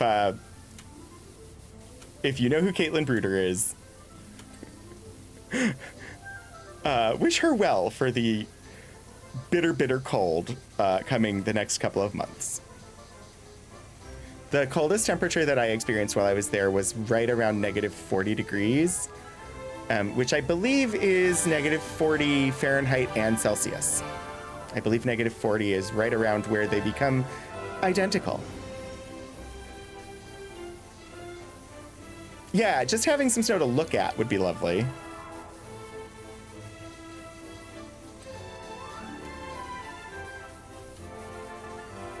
We actually had, in our apartment, like, we had double-paned windows, and we used to have to put towels underneath on the windowsills to prevent water from dripping into, like, power strips that where if we had a power strip and it was below a window, because ice would form on the inside of the windows because it got so cold and it was humid enough inside that ice would form, and then it would drip and drip down off of the windowsills. And that was with insulated double-paned windows. It got cold enough that ice formed on the interior of the window surfaces. Although that might become a thing of the past if the transparent wood technology gets widely adopted, because apparently transparent wood is a much better insulator than glass and might become a much more usable technology for things like window panes in cold environments or hot environments that need better insulation. That's exciting. That's an interesting, like, science and technology development that I've got my eye on, is transparent wood. It needs a little bit more refinement to get it to where it'll really be feasible and environmentally friendly, because they have to bleach the wood fibers, but that or global warming wipes out all the temperature below freezing. Well, there's that too. But if you pay attention to enough disaster novels or disaster movies, or, you know, yes, apocalyptic disaster novels and movies are one of my favorite genres. Rapid climate change, rapid ice age onset caused by too much warming, that ends up dropping, disrupting the North Atlantic current, or dropping the East Atlantic or East Antarctic ice sheet into the ocean, causing ocean temperatures to cool and disrupting the North Atlantic current, and triggering a rapid onset ice age. That has been a thing that has shown up based on actual scientific theory as apocalypse fiction for decades, like since the 70s.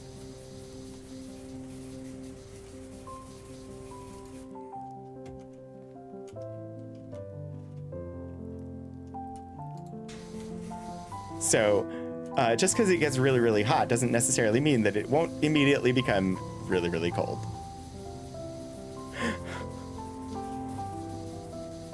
The Day After Tomorrow is a pretty good disaster movie based on that. Plus, it's got Jake Gyllenhaal in it, and who doesn't like to look at Jake Gyllenhaal?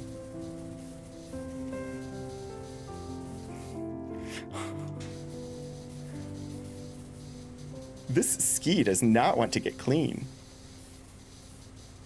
Ah, there we go.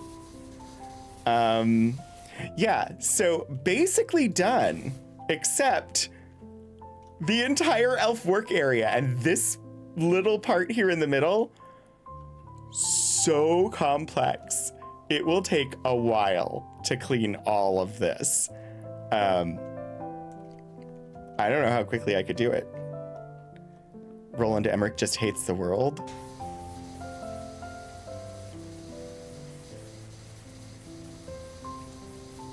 I don't know why I like disaster novels and disaster movies. I have since I was a kid. And they don't even have to be good. There was a TV miniseries called The Big One.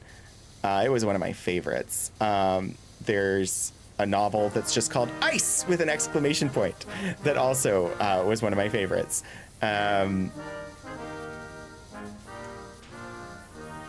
Now, I have seen some truly, truly bad disaster movies, but there was one that I saw recently that was actually not bad. Like a new one that wasn't bad. It was, I watched it on Max, and it was about a rogue comet that was actually made of multiple pieces that were falling, and it sort of followed it followed a family.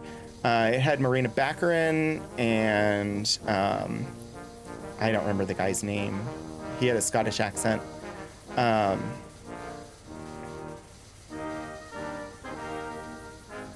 think it came out in 2020. Greenland. It's called Greenland. And it was a good disaster movie. It was actually really good. I don't know why that's one of the genres that I connect with, but I do. And apparently I am doing the entire Santa's Workshop.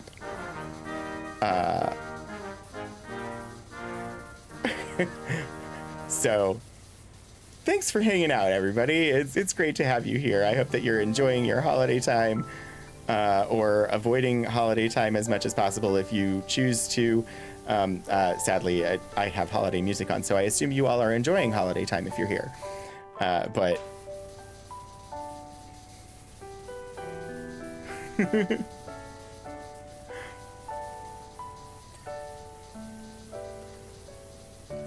one of the family traditions that we're not doing this year is that both Philip's family and my family both had, so I assume it's more of a widespread thing, but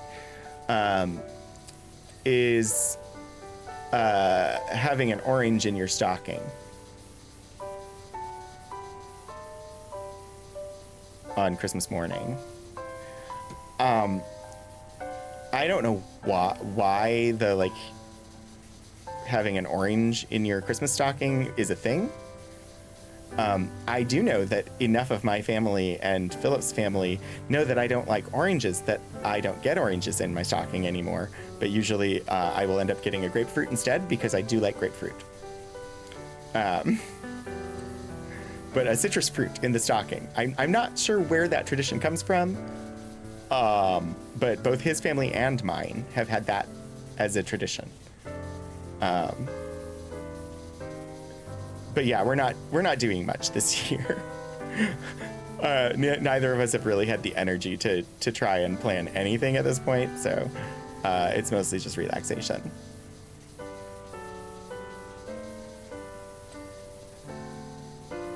This is actually going faster than I thought it was gonna.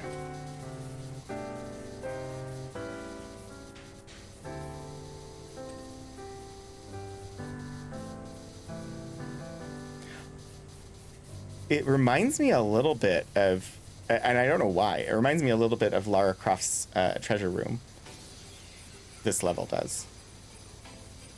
They're not identical.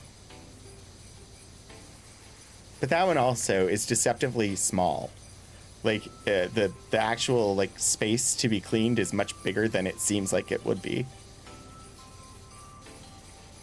And I think it's the same on this one. You only knew about the oranges from Doctor Who? It's definitely a thing that has been since I was a kid. My family always had citrus fruit and bananas in our stockings.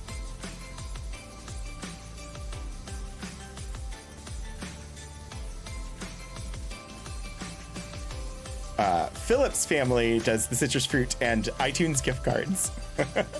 So that's the iTunes gift cards part is definitely a newer part of that tradition, but I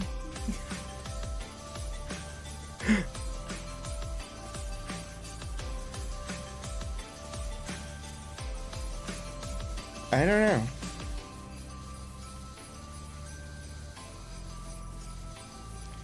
I guess I don't know. I assume it's because winter and citrus, to avoid scurvy, you want to have citrus during the winter. And so having a piece of fresh citrus fruit gifted to you is a gift of health. I assume it has something to do with that, but I don't know. I don't know the origins of that tradition. I speculate the way that I do about everything.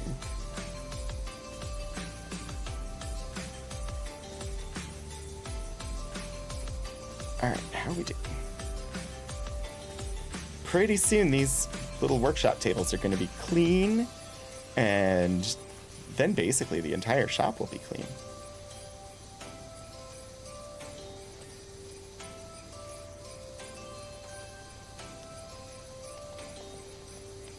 Santa's workshop. We'll be ready to go by Christmas.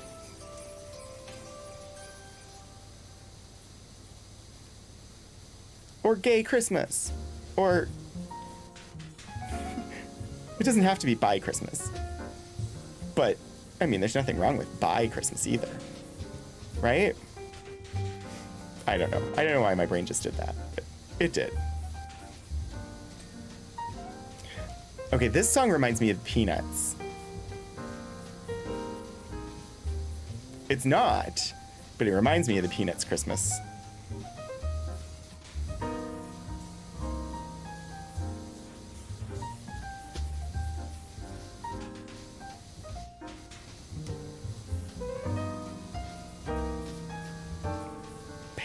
Panmas? Yeah, sure. Why not? All of the Christmases.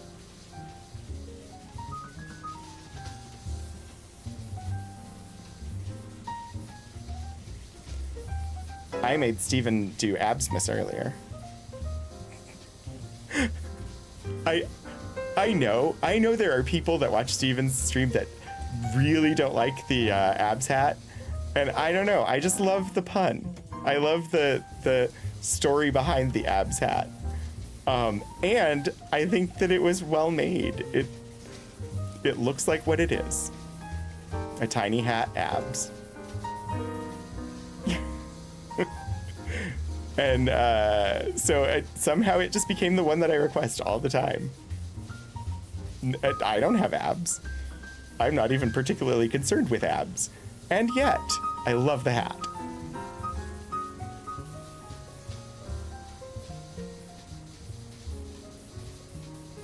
I mean, I do have abs. There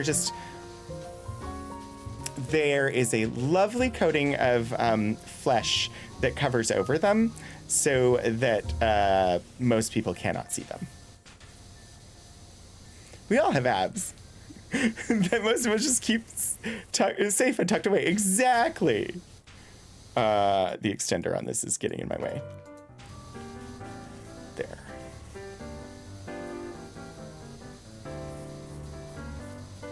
We're so close. I didn't know that I was gonna go all the way, but all the way with JFK. No, wait. Sorry. That is another quote from a musical. Sorry. That's from Sondheim's Assassins. Yes, I do obscure musical quotes and random singing from musicals too. That is the one thing that I wish I could have done. And when I was in school, I never considered that it was a thing that I probably could have done. I would have loved to have been a music theater historian. Like, and just because I love the obscure, strange musicals and random facts about that topic, and I totally could have done that. That would have been a career. That would have been a thing that I could have done, but it was not a thing that I ever considered as a possibility. I would love to be like a theater archivist someday, but there aren't that many of those, and so positions and getting said positions probably not going to happen, but it would definitely be a subject area that I would love to work with.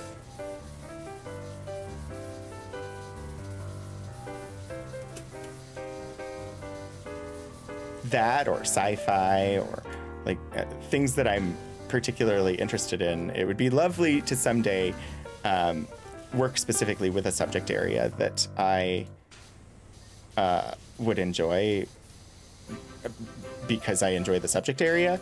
That said, the subject area I technically work with right now is not a bad subject area. It's just not where I would choose to spend my time. I would rather do it as part of something else and not as my main focus. My subject area technically is all subject areas, but only where they intersect with historically marginalized communities, which is great.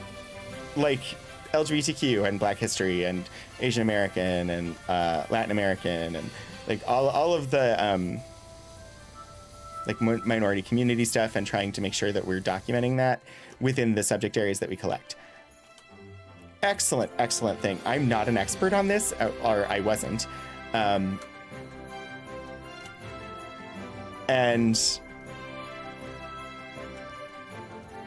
I just don't think that it's necessarily... I would love to someday work with a specific subject area instead of all subject areas. I would love to do theater or some science topics or stuff like that.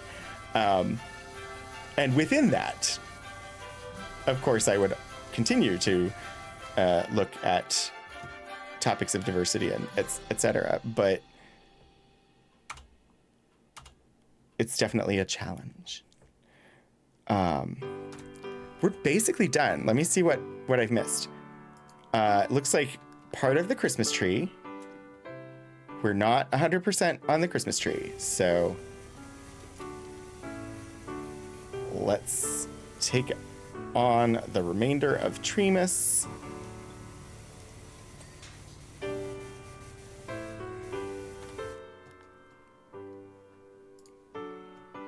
Tree presents. Some of the tree presents are not done.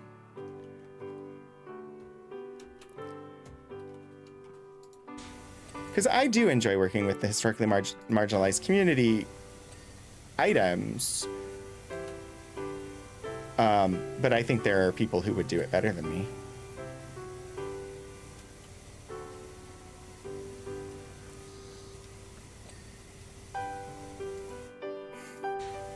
Where I think that some of my passion for science fiction or theater,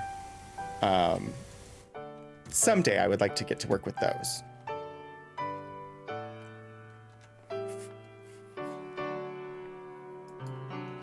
We've got 4 more buttons on the decoration machine to clean. Oh, these.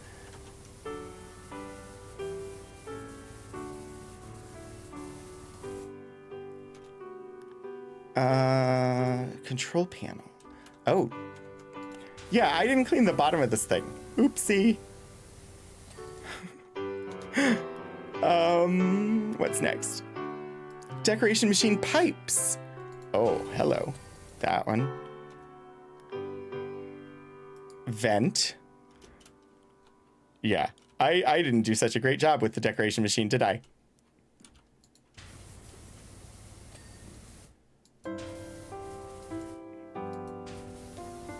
This grotto wall is not done. I left so much undone.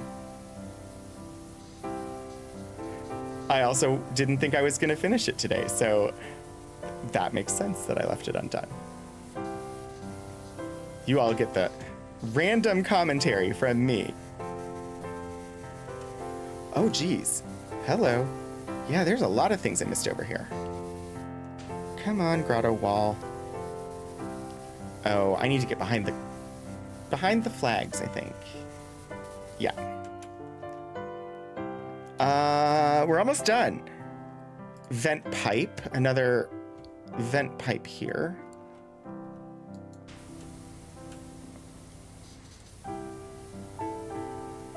Come on.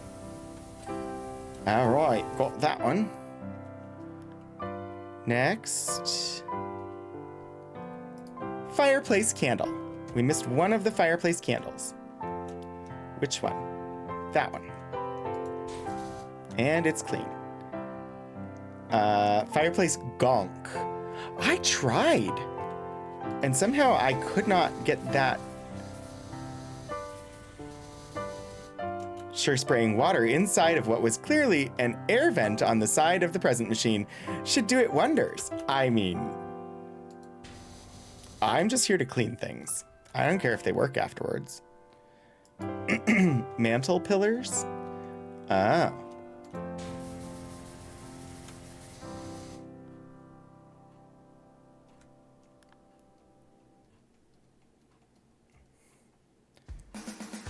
Giant bauble tops. I've got half of the giant bauble tops. I did not get the top of this one. There, it's done. That one is good. This one. This one, I'm not surprised that it was this one.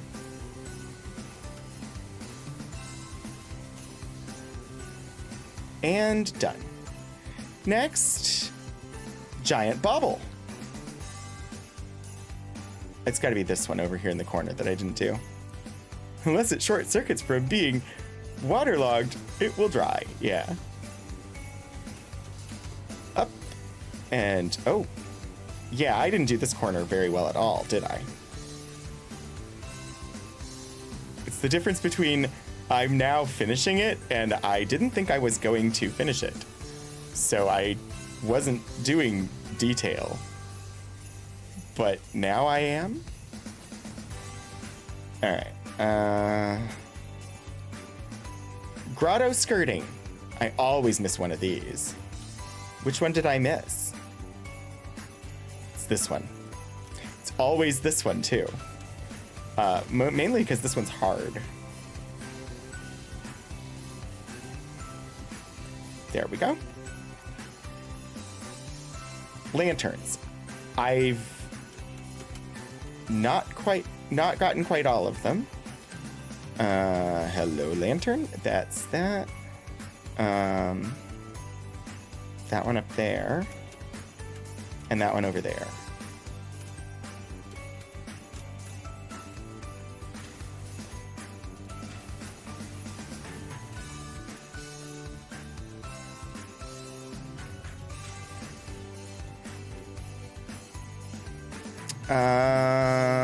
Painting frames. One frame missed. That one. Not terribly surprising that it was this one. What did I miss? Oh. I just didn't do a very good job.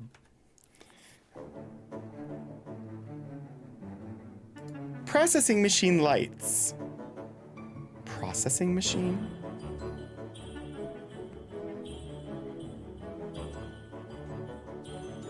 Oh.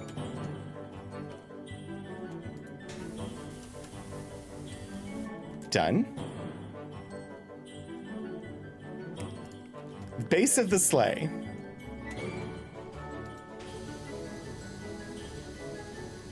Also not terribly surprised that I missed this.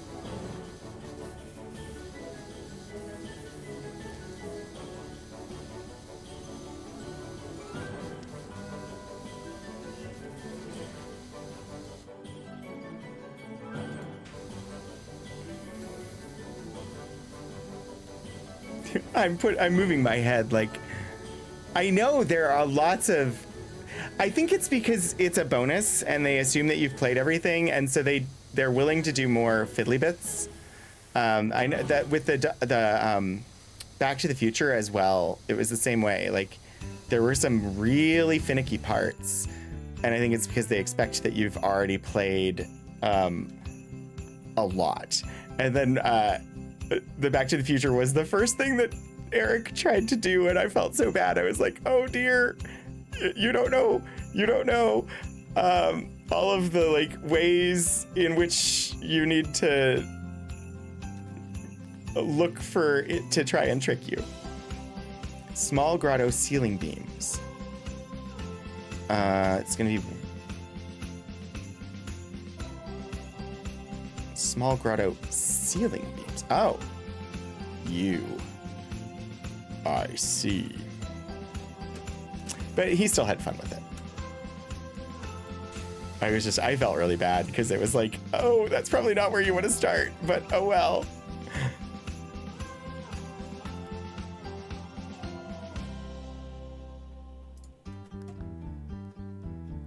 These ladders get somewhat frustrating. And one of the workbenches is not like the others. I think this is the last thing I need to do.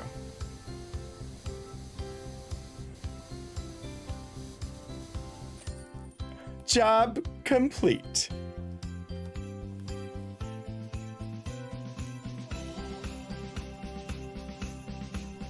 Santa can deliver all of the presents now.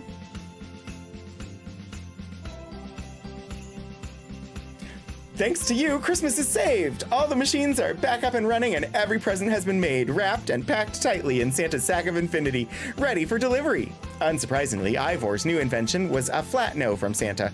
Whilst it saved us on this occasion, Santa reasoned that the occasion itself was quite niche and that a spraying machine that covers any surface in a delicious coating of ice cream might not be what the grown-ups of this world need right now. Oh well, back to the drawing board for Ivor, but at least we'll all get to have fun at our Christmas party. P.S. Santa says you've shot straight to the top of the good list.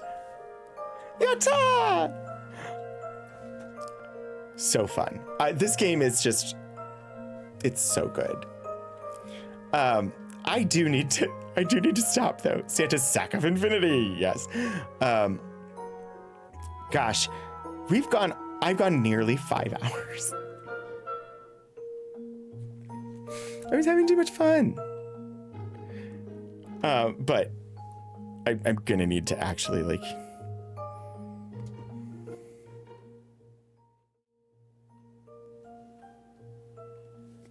move us towards ending for the day. Thank you so much everybody for joining me. While the credits start moving, I'm gonna also get this up so I can see where we're gonna go, because I don't know who's on. Thank you, Stephen Joyce, for the resubscription and the raid. Thank you, everybody who joined me. Thank you, Beachy Peasy Sandy, for the follow. Of course, thank you to my wonderful moderators and was not worth it for being a subscriber over on Coffee. And of course, the wonderful artists who made assets for the stream. Ow. I mean, yeah. I think, we're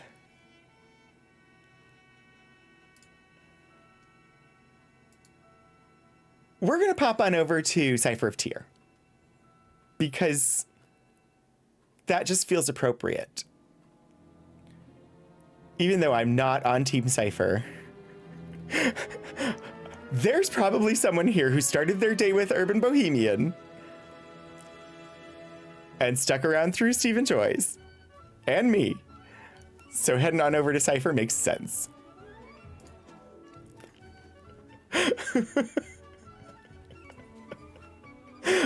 But thank you all so very much for joining me. I hope that I will see you again soon. I am not scheduled to stream again until Saturday. If I do, it'll be just a random, I decide to go live. But the next thing on my schedule is Martian Dreams on Saturday. So hopefully I will see you again soon. Until I do, I have a raid call that you're welcome to drop when we get over there. It comes in subscriber and non-subscriber flavors. And get out there and do some shenanigans, everybody. Happy holidays.